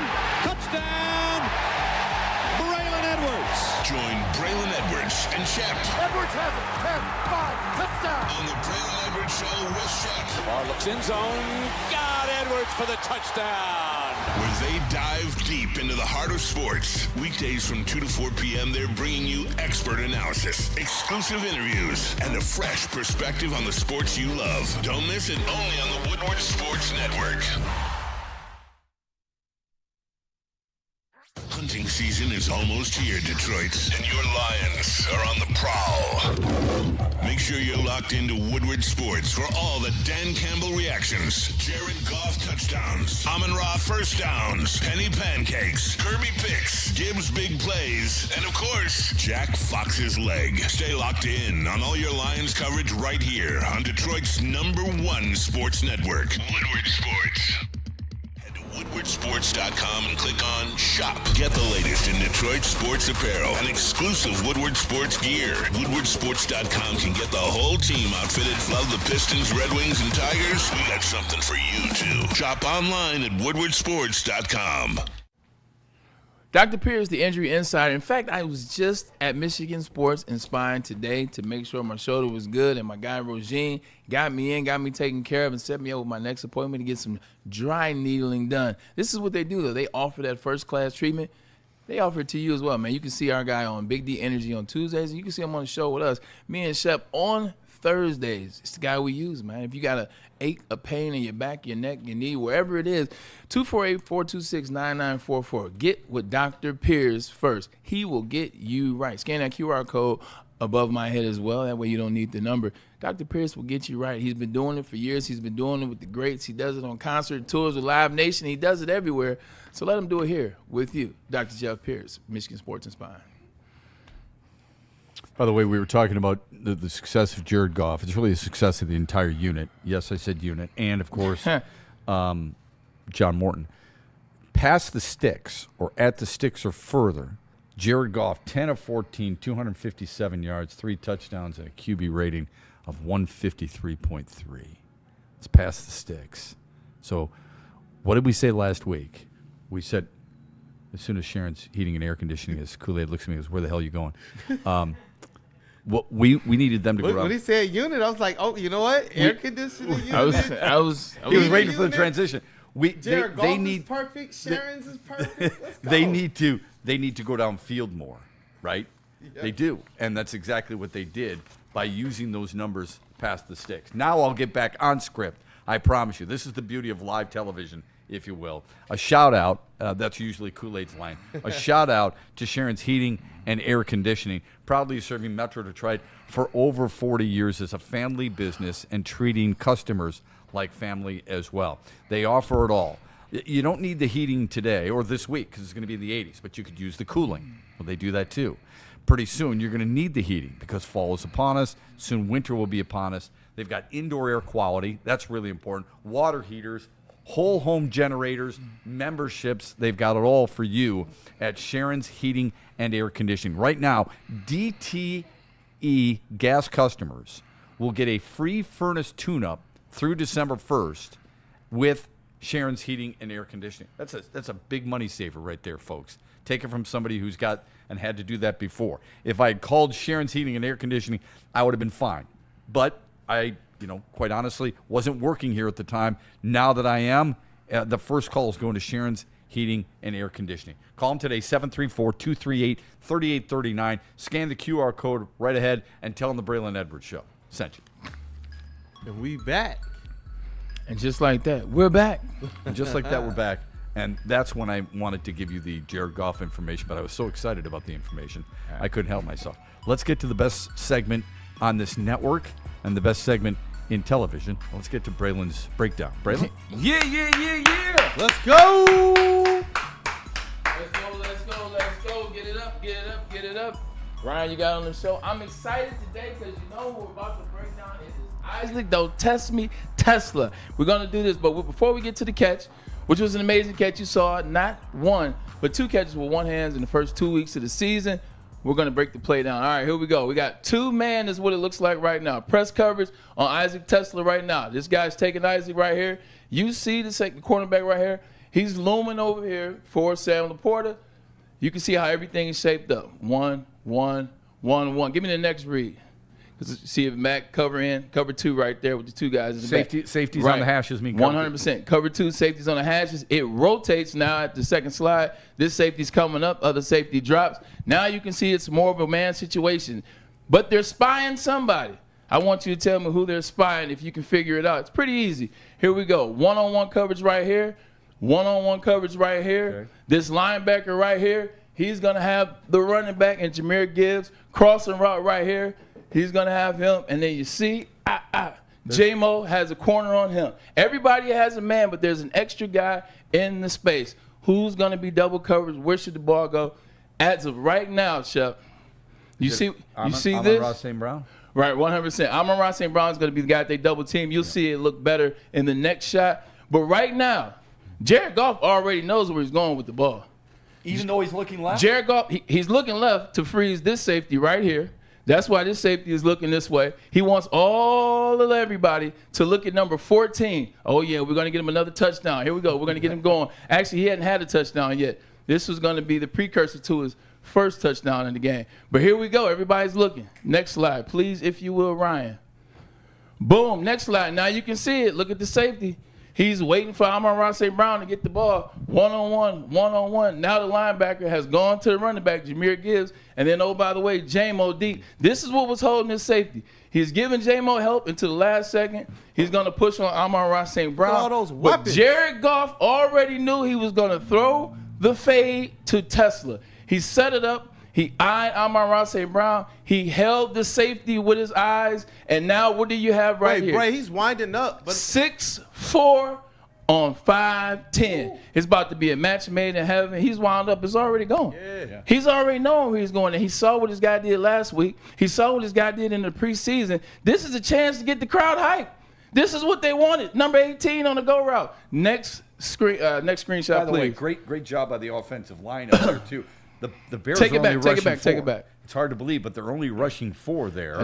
So they're doing a nice job. Ratledge has got a double team, or the double team, I should say, on the far left side between Decker and Mahogany. Go ahead. 100%. All right, here we go. We got a little pressure for the guy right here.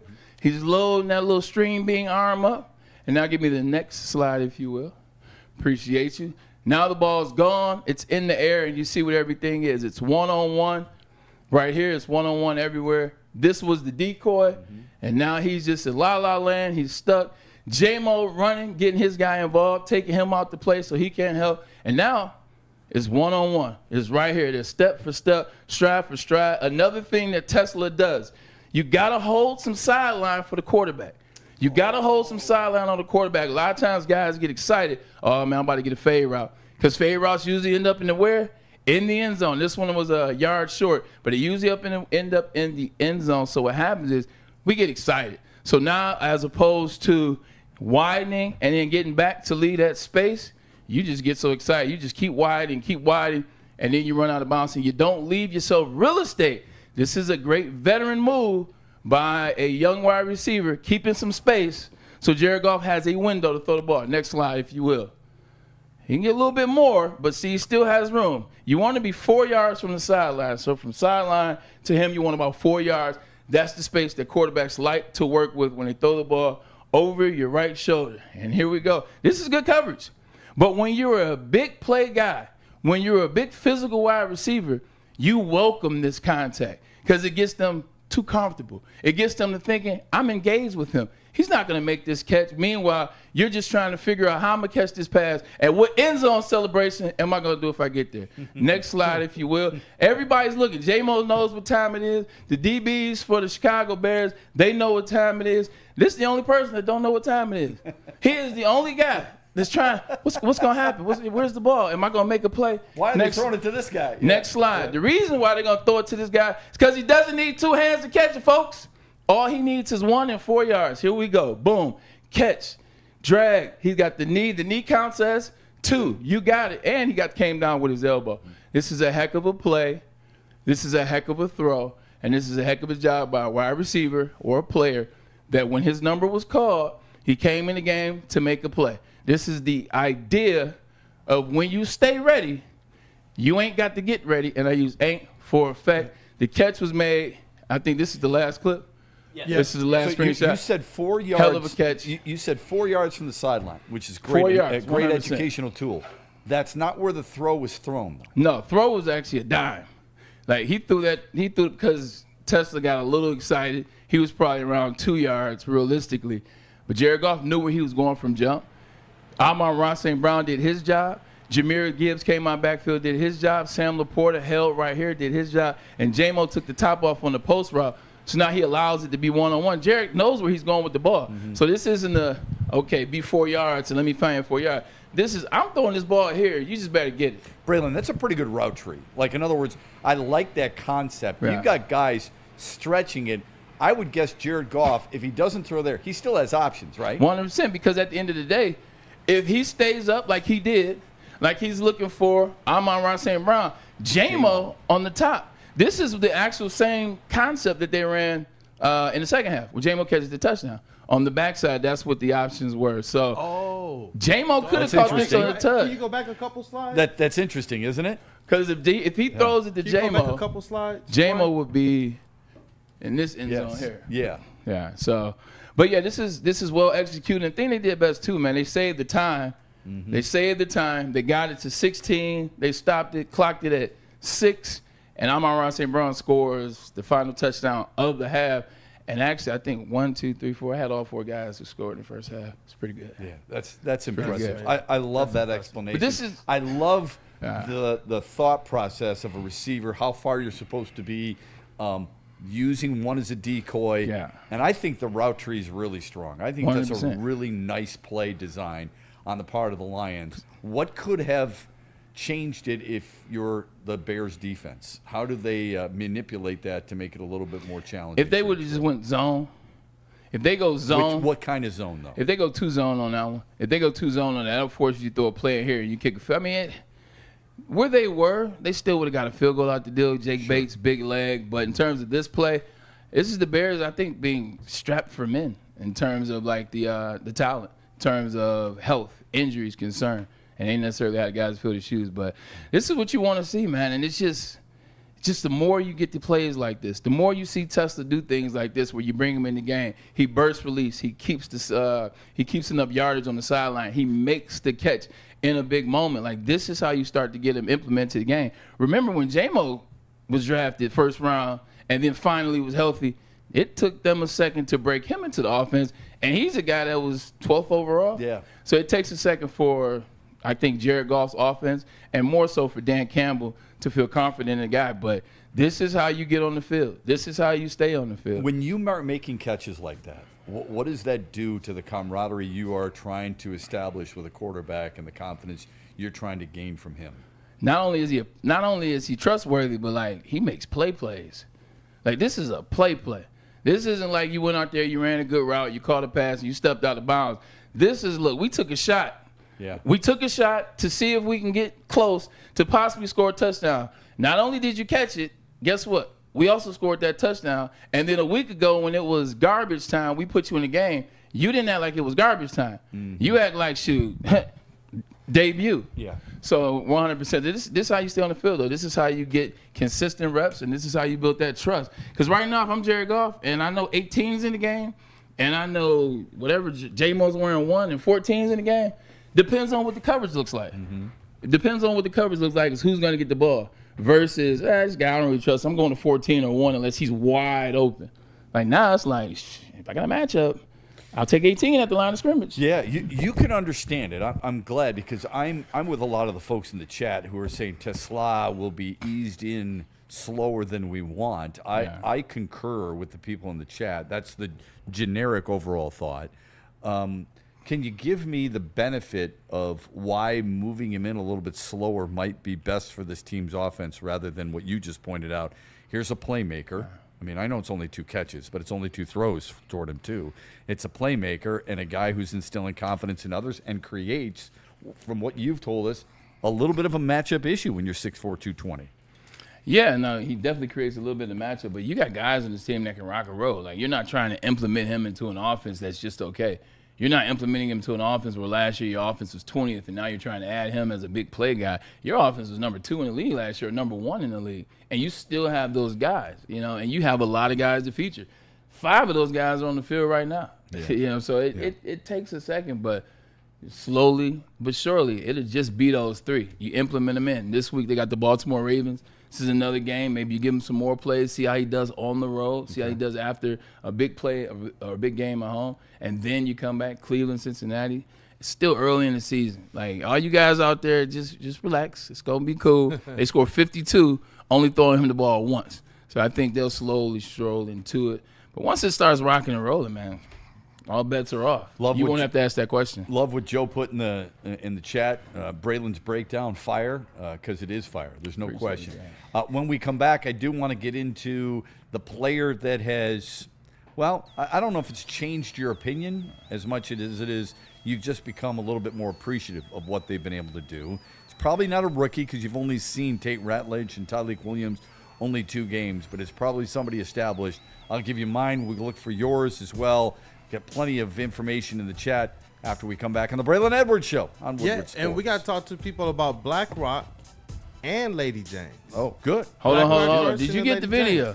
Oh, yeah. Did you get the video? Oh, yeah, we got the video. I told you, we do not partner with people that we don't work with, places that we don't frequent, places that we don't enjoy. I told you that BlackRock, their food is legit. I told you if you go to BlackRock Bar and Grill, where it's still the summer of sizzle, or maybe it's fall, but we still sizzle Look above at that the dessert rest. right there. You see how good it looks? It looks better in person. Ladies and gentlemen, it looks better in person. I went to steak and lobster and a brownie sundae. Went to BlackRock last night for my grandma Mary's 83rd birthday. Happy birthday, Grandma Mary. Grandma Mary. And we had an amazing Kool-Aid time. and I missed that invitation, but go ahead. Y'all family, but that was like the immediate family. You know what I'm saying? It's 13. That bill got up there. You know what I'm saying? No, but it was a great time, man. They did amazing by it. I had the half slab of ribs. I had some chicken. I had some shrimp. BlackRock, the stone deal, salads were excellent. The food, the service, everything was great about BlackRock, man. It's a place that I go frequent again, and you should too, man. You got the video? Yeah. You do it when we get back. All right, dope. Oh, we got it. I got it right now. Oh, go ahead, play the video, man. This is us at BlackRock. You don't think we're lying? Yep, look at that. That's my auntie. That's my cousin. They're getting excited, getting ready. I think this was about to be the happy birthday, and if I sent the wrong video, then all bad. Somebody's got something to go already, right there. Yeah, this is at the end. This is right when we're about to get ready. Yeah. Oh, you know what this is? This is the birthday speech. It was my cousin Rudy's birthday as well. And so he was doing his happy birthday speech. It's a total family affair. It's a family affair. It's grandma's everything. We got her at the house. She was outside. So anyway, that's awesome. We did go to BlackRock. BlackRock showed us love, and we want to show you. We go where we tell you to go. Mm-hmm. Partnership is great. Loved everything about it. The summer, the sizzle. It's the sizzle above the rest. That's good stuff, man. Let's be honest. We like simple things, right? And pretty simple. You make a quick decision about going to BlackRock, you're going to eat really well, right? You want to look good when you go there. What do you do about that? You come to Lady Jane's, haircuts for men, to get it looking sharp and on the right side of each side of your head, making sure it's nice and trim, nice and level, nice and easy. You want it to look good for your lady friends and for anybody who's watching you walk to work or whatever you may be doing. How do you do that? You go to make it really easy. Just come into Lady Jane's. God knows there's enough of them out there. They're all over the state of Michigan. They're all over the Midwest. They're all over down south as well. And they're open 7 days a week from 10 until 8. Really convenient for you. You come in, you sign up, and the next thing you know, you're in the chair, you're out the door looking good. Lady Jane's, it really is wicked awesome. The Super Bowl parade in Detroit will be one for the record books. Detroit just does it different. Woodward Sports, your official Super Bowl or Bust Lions network.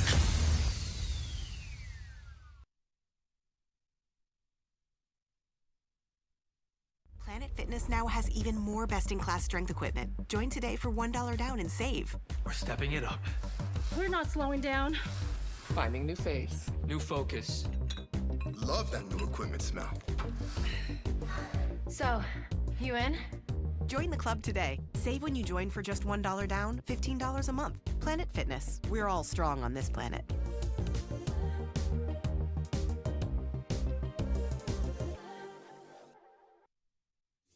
Big injuries, big news. Twice a week, Dr. Jeff Pierce from Michigan Sports and Spine joins Woodward Sports Network for the Injury Insider Report. Big D Energy Tuesdays at noon. Braylon Edwards and Shep Thursdays at 3:30. Get expert analysis and in-depth breakdowns on the latest sports injuries from the man trusted by top athletes in the community, like D-Mac.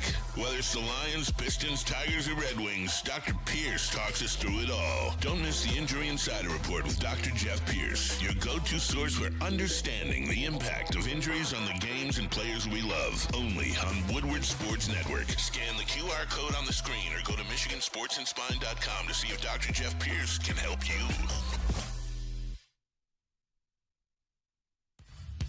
Every Sunday, there's only one place to get all your kneecapping, hard-hitting Detroit Lions coverage. Start your Sunday with the Lions Weekly Report with Broder and Terry Foster. Then, the Lions pregame show with Neil Rule and Sean Baligian. At kickoff, keep it locked in for all the emotions of the game with a live watch party with the heavyweights. Then, recap the game with the Lions postgame show with Anson. Game days, there's no other place to be than Woodward Sports. Live all game day. Go Lions.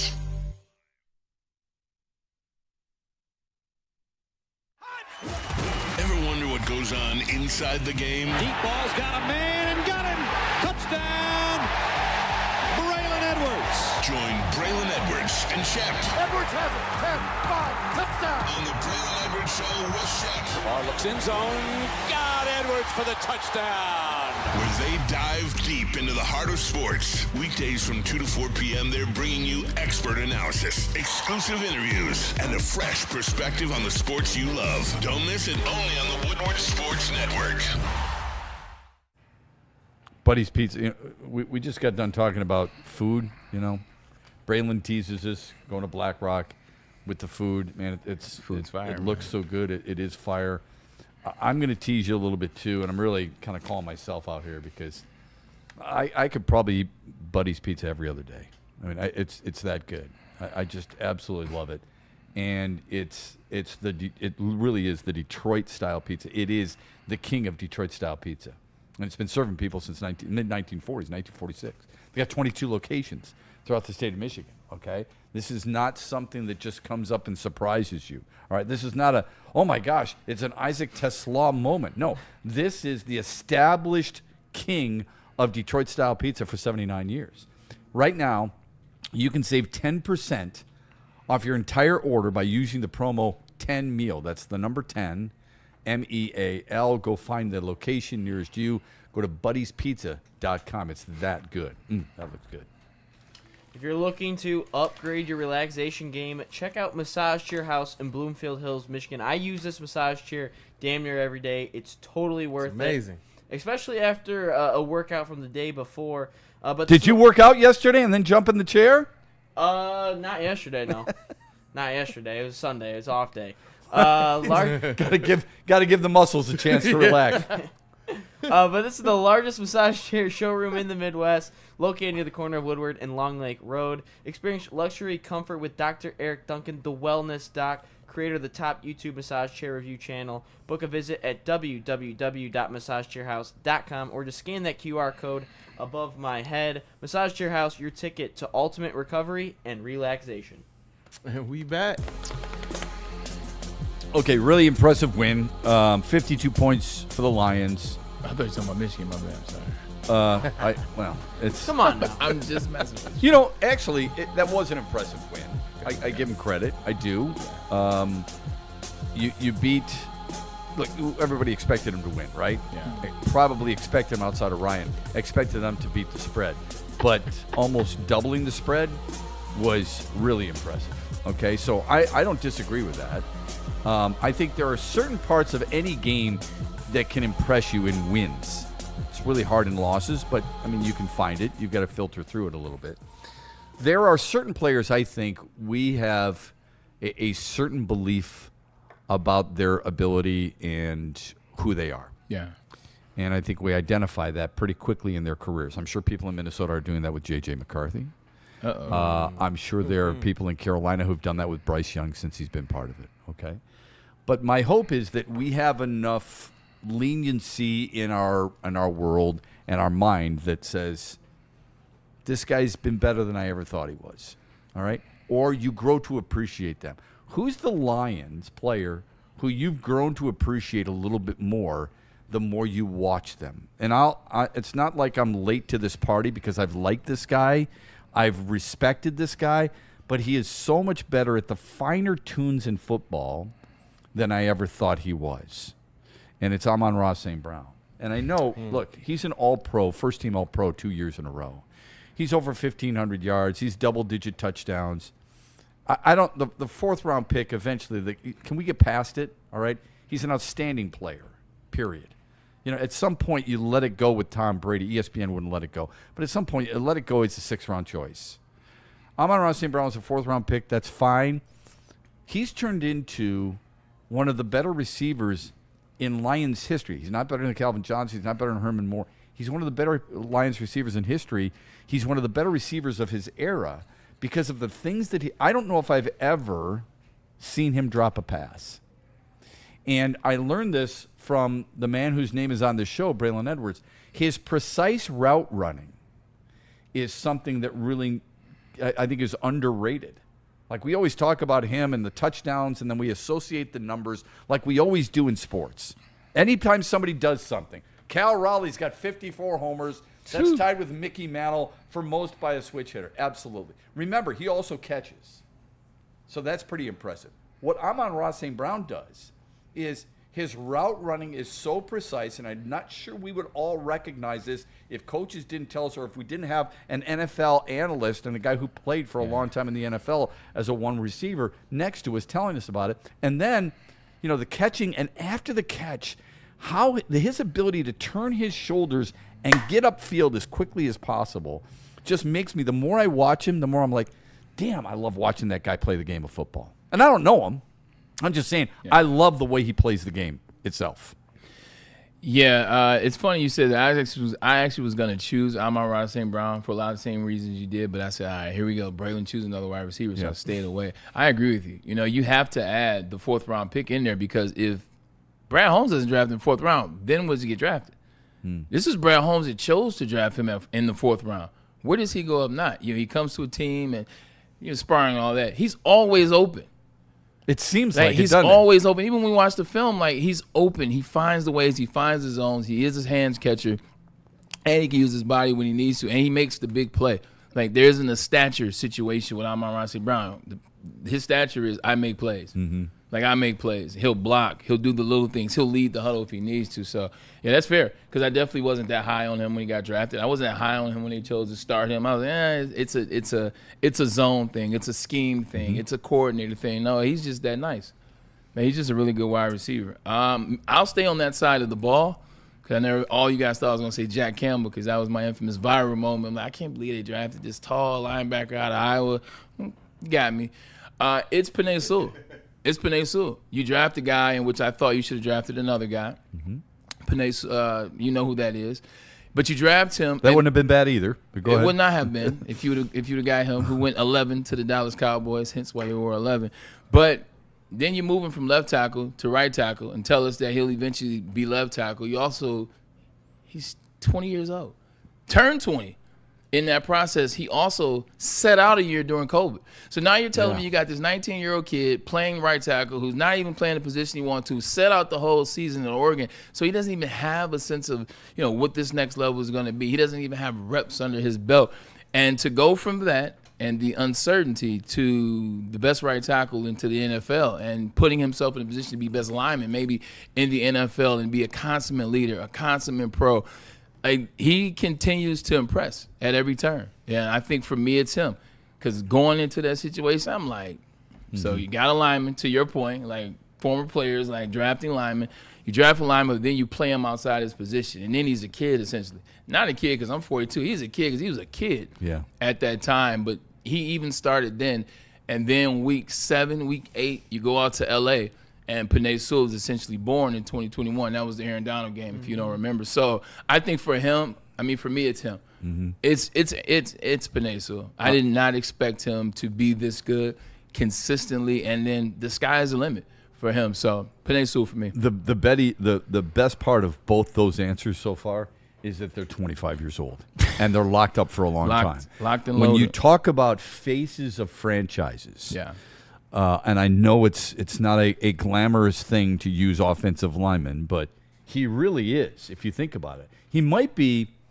Now that I think back, might be the only offensive lineman in Lions history who I can think of who is one of the faces of the team. I don't think there was anybody else. I mean, maybe Frank Ragnow for a period of time, but before that, and I think Lomas Brown's a hell of a lineman. He was never the face. Okay, but he was never the face. And I love Lomas. Okay, Congratulations. I do too. I love him too. I think he does a really nice job. Seriously, that's an impressive thing to be able to, especially on this team. When this team has as many good players as it does, for him to be as much of a focal point of what this team is all about makes it that much more impressive. Typically, when you have guys that are as good as him, typically when they're the faces of teams, you're talking about teams that either win Super Bowls or go to Super Bowl. Anthony Munoz was the face of the Bengals. He went twice. You look at Andrew Wentworth was the face of the Rams for a second. He went to the Super Bowl. But you look at Orlando Pace. Orlando Pace was that coming out of high school, then Ohio State, then the Rams. They win the Super Bowl. They go to 2 Super Bowls. Walter Jones didn't even have to go to training camp. Like his deal was so lucrative with Seattle. The coach from Mike Holmgren. Mike Holmgren told Walter Jones, you just be ready when you come to camp. That's how good he was. And last time I checked, they played in the Super Bowl down the street, and they lost to the Steelers. When you become the face of a team, you're either going to the dance or you win in the dance. It just is what it is. Jason Kelsey is the face of the Eagles to a certain extent in certain circles. Yeah. That's good. I mean, unless the team's really bad. Like Joe Thomas, who I think is one of the greatest tackles of all time. But Cleveland, unfortunately, wasn't very good. So he was one of the faces of the Cleveland Browns. It wasn't his fault. Well, sure wasn't his fault. Kool-Aid, who's the one guy on this Lions team that you appreciate perhaps a little bit more each time you watch him? You know what? And I don't know if this is cheating or not because I wanted to say Sam Laporta, but it's a guy who I didn't quite believe was our best defensive player. But every time I see him take the field, I just hear Braylon's breakdown in my head saying, he's our best player. Even when I thought it was Hutch, he's our best player. Even when you see Kirby getting paid, Brian Branch is that guy who every single time I see him, I'm like, how? And how? And they got him all over the field. Yeah. They send him into the backfield, and we know what he can do, but he just continues to get better. Like, I keep thinking, all right, maybe we've seen some peaks. He's a good player, but this guy and his ceiling, to me, it's off the charts, man. It's off the charts. And Bray, I think you're 100% right. I do believe that Brian Branch is the Detroit Lions' best defensive player, man. By the way, he's only 23. I'm gonna give some love to my guy right here, man. Tom Mazaway. You know that's my guy. I love you, Tom. Tom came into the show the very next day after Brian Branch didn't get drafted, and then he got drafted on day 2, and he always talks about this. It's the first time I really paid attention to it. He didn't leave the draft. He didn't, get drafted from the hotel room or go back home, and then the Lions call him, and then he's on the phone at the crib, and all right, cool, I'll come in. He stayed at the draft so that he can walk that stage. You can just see the type of intention in his eyes. You can see like the intensity in which I got to pay attention to this guy. And as soon as you start watching him in training camp and mini camp, and they start talking about him, it was like, no, Maz was right to watch this guy. Maz was right to say what he said about that guy. He stayed, he won it, and as soon as he got people on those colors, he started mean-mugging Packers fans. He was mean-mugging Bears fans. He was about it the day they drafted him, man. So I just saw it then. Maz saw it, I saw it, and I never stopped paying attention to it. How about you, Rye? I was going to say Brian Branch, but I'm going to be a little bit different. But I'm going to go the other side of the ball, another Alabama dude. Jahmyr Gibbs, man. That's a good one. He's just a gamer, and that's why I was upset a little bit when Nick Saban retired, because there was 3 Alabama dudes Brad Holmes was taking, and must have really liked Nick Saban guys. But Jahmyr Gibbs, I really think towards the end of last year, he was kind of establishing himself as, I thought, the number 1 running back on this team. I know Montgomery and Jahmyr Gibbs, different playing styles, but just seems like Gibbs, he can receive it. run it, and he's just damn good. I really like Jahmyr Gibbs. He makes something out of nothing a lot of times. You know what's so funny about that, Shep? He's 23 too. Well, but there you, but there We you need go. Shep's Power Stats I love sponsored it. I love by it. somebody. There you go. Just- See, I'm see just now, saying, now, he's now your always stuff is dropping coming it. out. Now you getting here. Now you dialing in. The thing about it is he's been so good since 23. I forgot to even include him. Yeah. Like, so when you say Gibbs, I instantly was like, oh yeah, like a lot of people hated that pick when it happened and you moved. He's been so good. I forgot about it. Dude, I don't know. So when you said it, I'm like, no, Ryan's right. Yeah. I'll be honest with you. I don't know one person, not one, who liked the pick. I was just Don't. I didn't know you then, but don't play armchair. It's okay to say I was wrong because I was wrong too. Okay, I was wrong about Jamison Williams. All right, I like certain picks. Nobody wanted a running back. No, I was about to tell you I hated the pick too. I was just about to say, Braylon, I hated that first round so much. Oh my God. Jack Campbell and Jahmyr Gibbs. I knew exactly where I was in I was pissed Pleasant. at the Jack Campbell. I was at Oh, the I love bar Jack and I Campbell. go, what are we doing? We're drafting a running back, and then we draft Jack Campbell, who I just saw Blake Corum put in skates months prior in that Iowa game, and I was. You like Jack Campbell now? I'm completely wrong on Pretty both damn those good. picks. He's pretty. Shout out to Jack I Campbell always and liked TA. him at Iowa. I think, and I can be guilty of this too. I think one of the biggest problems with the NFL draft is we all want to draft for need. And the thing I respect most about Brad Holmes, look, he's going to either live or die by it, but he's got a board. Yeah. And they rank their players. And it's really positionless. It doesn't matter what if that best player is there, they're taking him because they're going to make him or he's going to make them a better team. That's what I love most about it. I hate it when people try to argue for drafting a certain position. You know what we needed? We needed a center, so just draft one. Oh, so you're trying to tell me that you would take a center, even though he may have been 4th or 5th round on your draft board, you'd take him in the 2nd round just because you need him, and you'd bypass a really good linebacker. That makes no sense to me whatsoever. Those are the same people who are going, I don't understand why you'd trade up to grab a guy like Isaac Tesla, because Brad Holmes knew that New Orleans might take him. Who said that? No one said that, Shep. Everyone's cheering for him now. Shep likes to get people riled up. Like he likes to go back and get people riled up. Look, as it relates to that, I agree with you 100%. You draft what you need. Now, in that draft, you guys know where I feel, and I don't have to say it for the billionth time on who they should have drafted. But with that being said, once you watch Jahmyr's highlight tapes at Georgia Tech, then you watch him at Alabama, and then you understand what the Lions are trying to do. Like, he was one of those picks where after they drafted him, I was like, I don't know. Watch the film. Watched it that night. I came back to work the next day and was like, nah, this is going to work out. Jack Campbell, I'm not going to lie, I still wasn't knowing. I was like, nah, I don't see it. But at least with Jahmyr, I saw it like that night. I said, oh, okay. Like, when you turn his highlights on, you could not see the potential. I don't know if you thought it would look like this, but he looked damn good as a Georgia Tech kick returner, running back, and then obviously same with Bama. So here's another question. Good call I on had. the Saban stuff too, though, right? Yeah, well, that was great call. Yeah, and it does help to run behind All-American offensive linemen and things of that nature. Same at this level. Yeah, agreed. The thing that I was thinking about yesterday, I thought Detroit would beat them rather handily, and I don't think anybody expected the final score. But why did I doubt them? Why did I have a hint of doubt at all during the week when this is who this team has proven itself to be? Why am I not? Why are we? Maybe we're a little gun shy in Detroit, probably a bad phrase, but maybe we're a little timid when it comes to the Lions because of how often we have had our hopes dashed, even when a team is good. Yeah. But this team is built on toughness. Even though I didn't think they looked very tough against Green Bay, I thought Green Bay out-toughed them. This team has a way of responding on a regular basis. They've proven that over the last couple of years. You said that last week, and I said, look, this team hasn't responded. It wasn't this team that responded. It was a team the year before. It was a team in 23. It looked slightly different, had some different players, had some different coordinators, had some different coaches on the sideline. But to your point, the identity of what that is still here.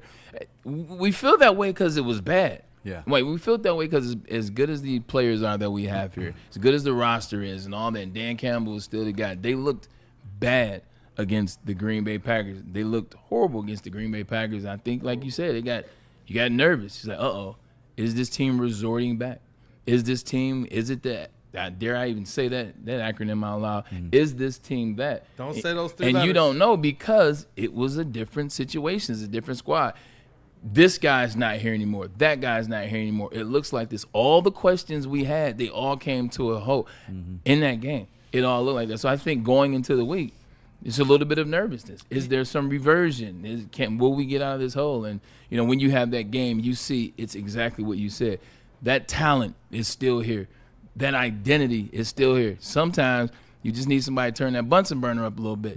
They turned the Bunsen burner up. You fix some things in the meeting, and it looked a lot better. How much do you think that Bunsen burner was turned up because it was Ben Johnson leading the Bears here? Brian Branch, who we just got done talking about, is the guy who brought that up, that it was personal to them. I really felt like this.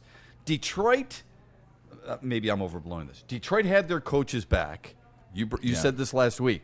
Dan Campbell said, we're going to win this game. We have to. Okay? We wondered why he would say that out loud. His players had his back. Yeah. Ben Johnson going back to Detroit, I really thought his team would have more of a, you know what, we're going to do, not that you play for a coach. I don't think any player does that. I really don't, unless it's collegiately, perhaps. But I think from a National Football League standpoint, I really thought they would have a different response to their coaching going back home. Okay, here you go. And this was the conversation that Amon-Ra St. Brown said on his podcast. He was like, you ain't like that. Stop acting like that. And the word he used was act. Like Ben Johnson's stick in Chicago appears to be an act. And one thing about players, we're not stupid. Like if you're, you know what a phony is. 100%. And if that's the case, that's phony. If you're not gonna have somebody's back who's phony, it takes time for them to build that up. And right now, he may be phony. When Rex Ryan was the head coach for the New York Jets, we played year 1. I got traded there, 2009. Year 2, we opened up against the Baltimore Ravens. We opened against the team where he was from. Yeah. This is where he made his bones. This is what got him the head coaching job. He let us know what that game meant to him. But he was honest about it. But he didn't have to, because we had already rocked with Rex. We already had Rex's back. We had already fallen in love with Rex. Like the day I got to New York, I'm on the practice field, and I dove for a pass. I'm so excited to get the hell out of Cleveland that I'm out here doing things that are, well, characteristic for me, but uncharacteristics for this team. Dove for a pass, and he runs over there. What are you doing, man? I was like, dove for the ball, called the ball. He was like, man, we don't want you down. We want to make sure you're good for the game.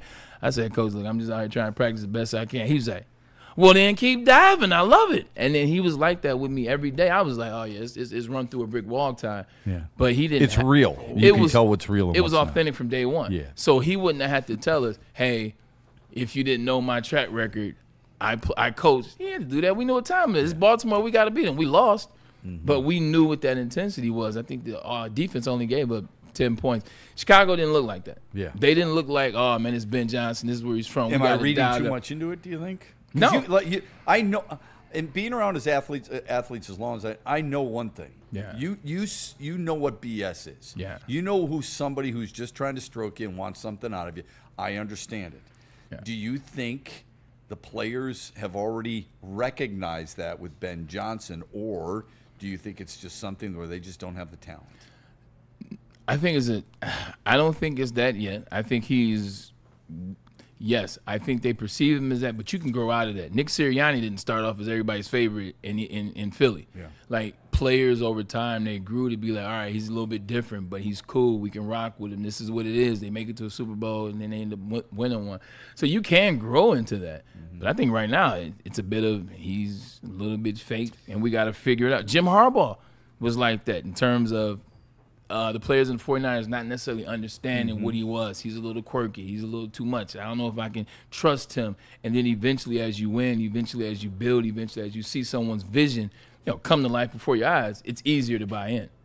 Yeah, a really good story about, you bring up Nick Sirianni, a really good story about him last year, early part of the season, where one of the offensive linemen had mentioned that Sirianni had tapped him on the shoulder and said, when practice is over, can you come up to my office? That player thought, uh-oh, I could be in danger of being cut, right? I mean, that's the immediate thought. He said, I'm going to go up there after the meal because I want to make sure if this is my last practice, I'm going to eat as much as I possibly can on their dime. Funny. He goes up to their office. He's not in the office. He's in with the offensive coordinator. They're talking about things.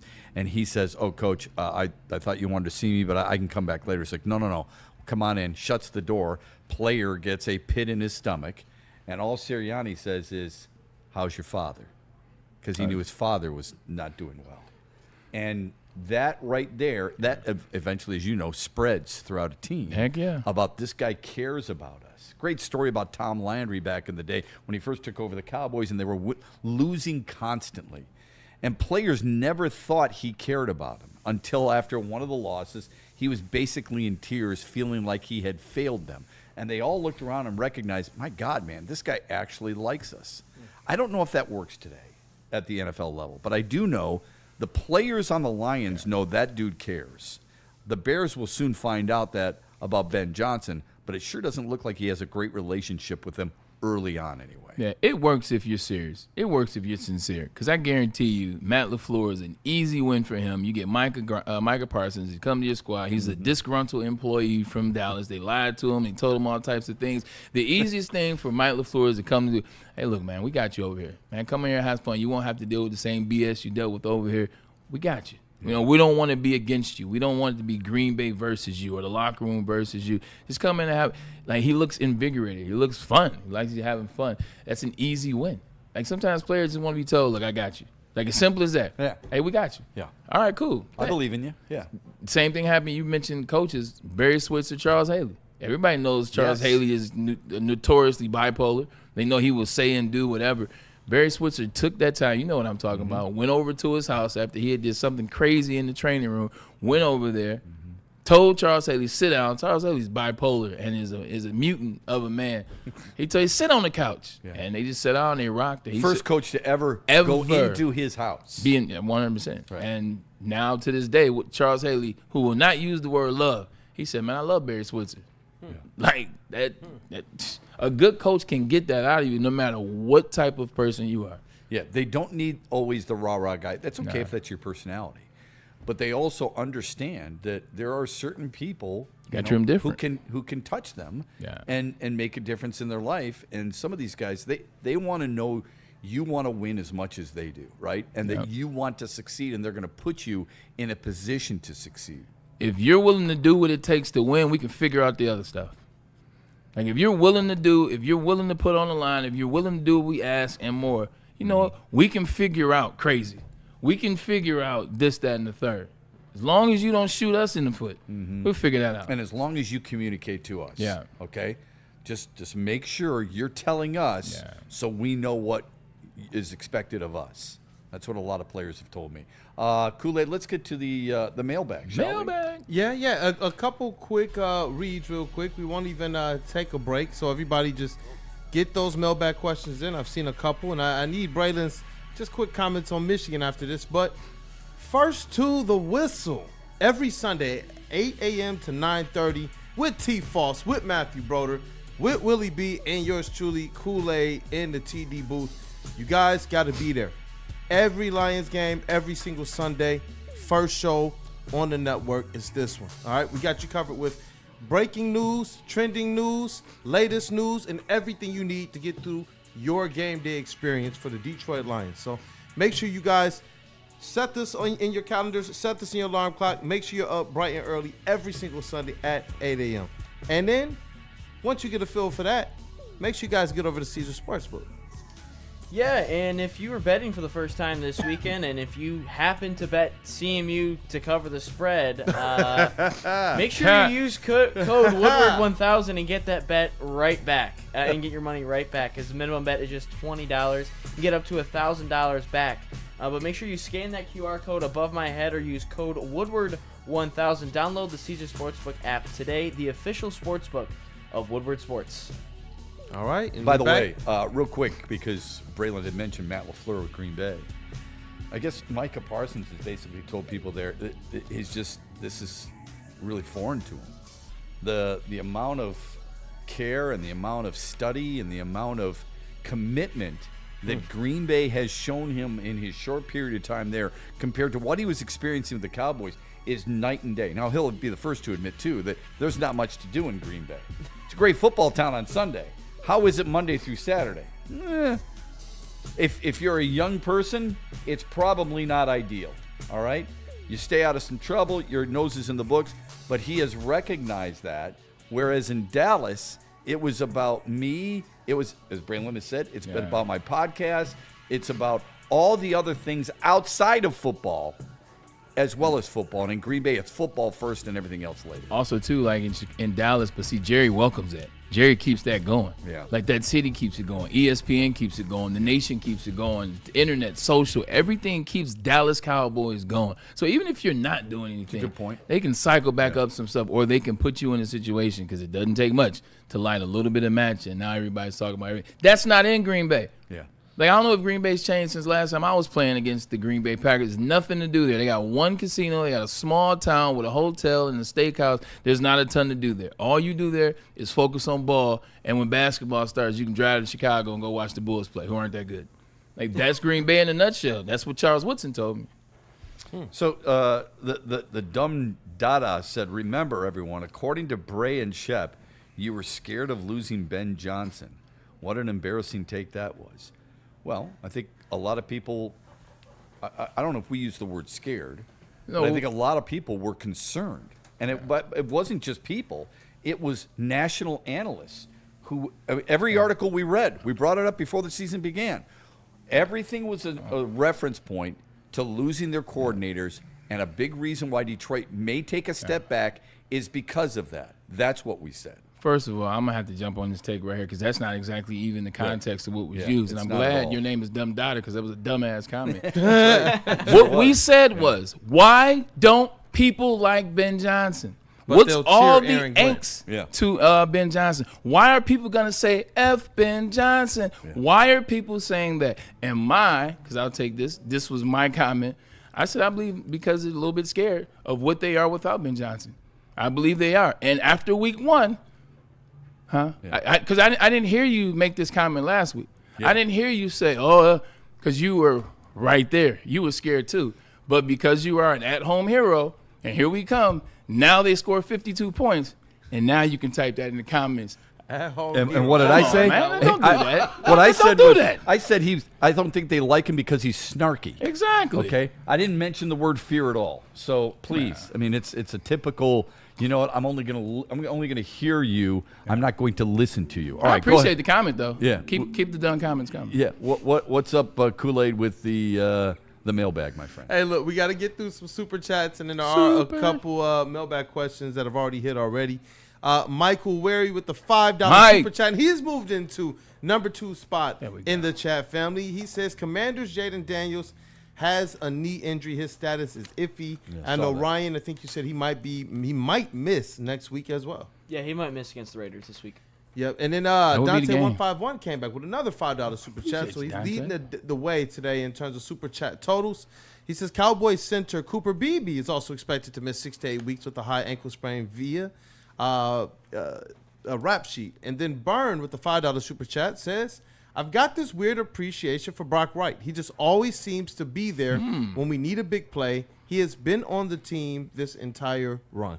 That's a really good answer. Kid out of Notre Dame seen more as a blocking tight end. He sure doesn't have the moves, the shiftiness of a Sam Laporta, but he's got pretty good hands, it sure seems like. And I love guys who are willing to accept their role. Not everybody can be a superstar. Not everybody's going to be a star on this team because there are so many. But he seems like one of those guys who says, you know what, I'm ready to fit in anywhere you need me. Yeah, 100%. You know, there's different roles on every team. Some roles are more, some roles are less, but it is nonetheless a important role. And so he's had an important role here. You know, he's made plays over the years, you know, whether it was the New York Jets game, in which I was at, you know, whether it was this past week, or it's the things that he does that we can't see. It's the practices. It's the looks he provides. It's the special teams deal and just being, you know, a veteran at this point. A lot of times you can't see the effort that people put in, but there's a reason that they stay around as long as they do. Anything else? Yeah, you know what? I'll read this from Dante151. Not a super chat, but we take care of our guy. He's actually number 1 in the chat today. Mailbag, do you think the Tigers will lock up the AL Central by Sunday late afternoon? Not if they lose the series to the team that's trailing them. Yeah, so they get Cleveland. So they've got 6 home games in a row. These are the last 6 home games of the season, regular season. And then they're on the road, and then they finish, of course, in Boston. You know, I don't know if their magic number is 7. If they sweep Cleveland, I mean, I don't need to tell you the math. I think it would be they would love to do it at home. I think that's going to be really hard if they don't win the series against Cleveland. So I think a lot depends on the series against Cleveland. I would say no. I think they'll win it early next week. That's just a guess on my part. I think there should be a deep concern over what's going on with the pitching behind Skubal and or Mize. Charlie Morton has not been reliable at all. Alex Cobb was an absolute bust and waste of a free agent signing. Chris Paddock has Justin Verlander. Yeah. Oh, well, there's Tom Mazaway for you. And then you've got a guy like Chris Paddock who's now relegated to the bullpen. Yeah. And it should be concerning. Look, I'm not saying they should be Seattle, but Seattle has won 9 in a row. They now have a 1-game lead in the West. Their starting pitching is sick, okay, with Castillo and Wu and Gilbert. They've got guys who are really steady. That's the one thing that concerns me more than anything else about the Tigers right now. I would agree. I just like the way that it lines up against against the Guardians, because I think we go Casey, Flattery, and then Skubal. Yeah. So that'll be our start for that series. Yeah. So you bring up Jack Flaherty. I mean, Jack Flaherty has been inconsistent at best. Agreed. So a little concerning with that for sure. Somebody had mentioned in the chat about the Lions and John Morton. I give you credit because I'm glad you saw that regarding John Morton. Give him a lot of credit. He has done a really nice job, at least last week. And then somebody else, I thought for sure Kool-Aid was going to give us this one. Jordan says, Cade going to be a top 5 MVP this year? ? I missed that. You did miss that. You know what? Ooh, I'm the man's over there busy. I'm very, very, very bullish on Cade Cunningham. Very bullish. I'm going to be actually doing a series of articles where I actually track out who I believe is going to take some of the biggest leaps for the Pistons this year. It's another player, because I do believe Cade took a big jump, but he will take that step even closer towards superstardom this year. It might be top 5 in MVP. Might not be. Read the article. If he is, that means the Pistons have had another really, really good season. We had another really, really good Braylon's breakdown. If you missed it, Fire. The heavyweights are gonna replay it a little bit later on. So I'm excited for you to get the opportunity to see it again. We'll have more of that in the coming days and weeks here on the Braylon Edwards Show. Our thanks to Ryan and Kool-Aid and to you for participating in the chats. We hope you don't become a stranger. Keep it coming for us. We'll be back with you tomorrow, 2 o'clock here on Woodward Sports on the Braylon Edwards Show.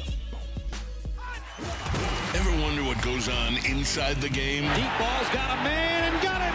Touchdown, Braylon Edwards. Join Braylon Edwards and Shep Edwards has it. 10-5, touchdown. on the Braylon Edwards Show with Shep, Bar looks in zone. Got Edwards for the touchdown. where they dive deep into the heart of sports. Weekdays from 2 to 4 p.m., they're bringing you expert analysis, exclusive interviews, and a fresh perspective on the sports you love. Don't miss it, only on the Woodward Sports Network.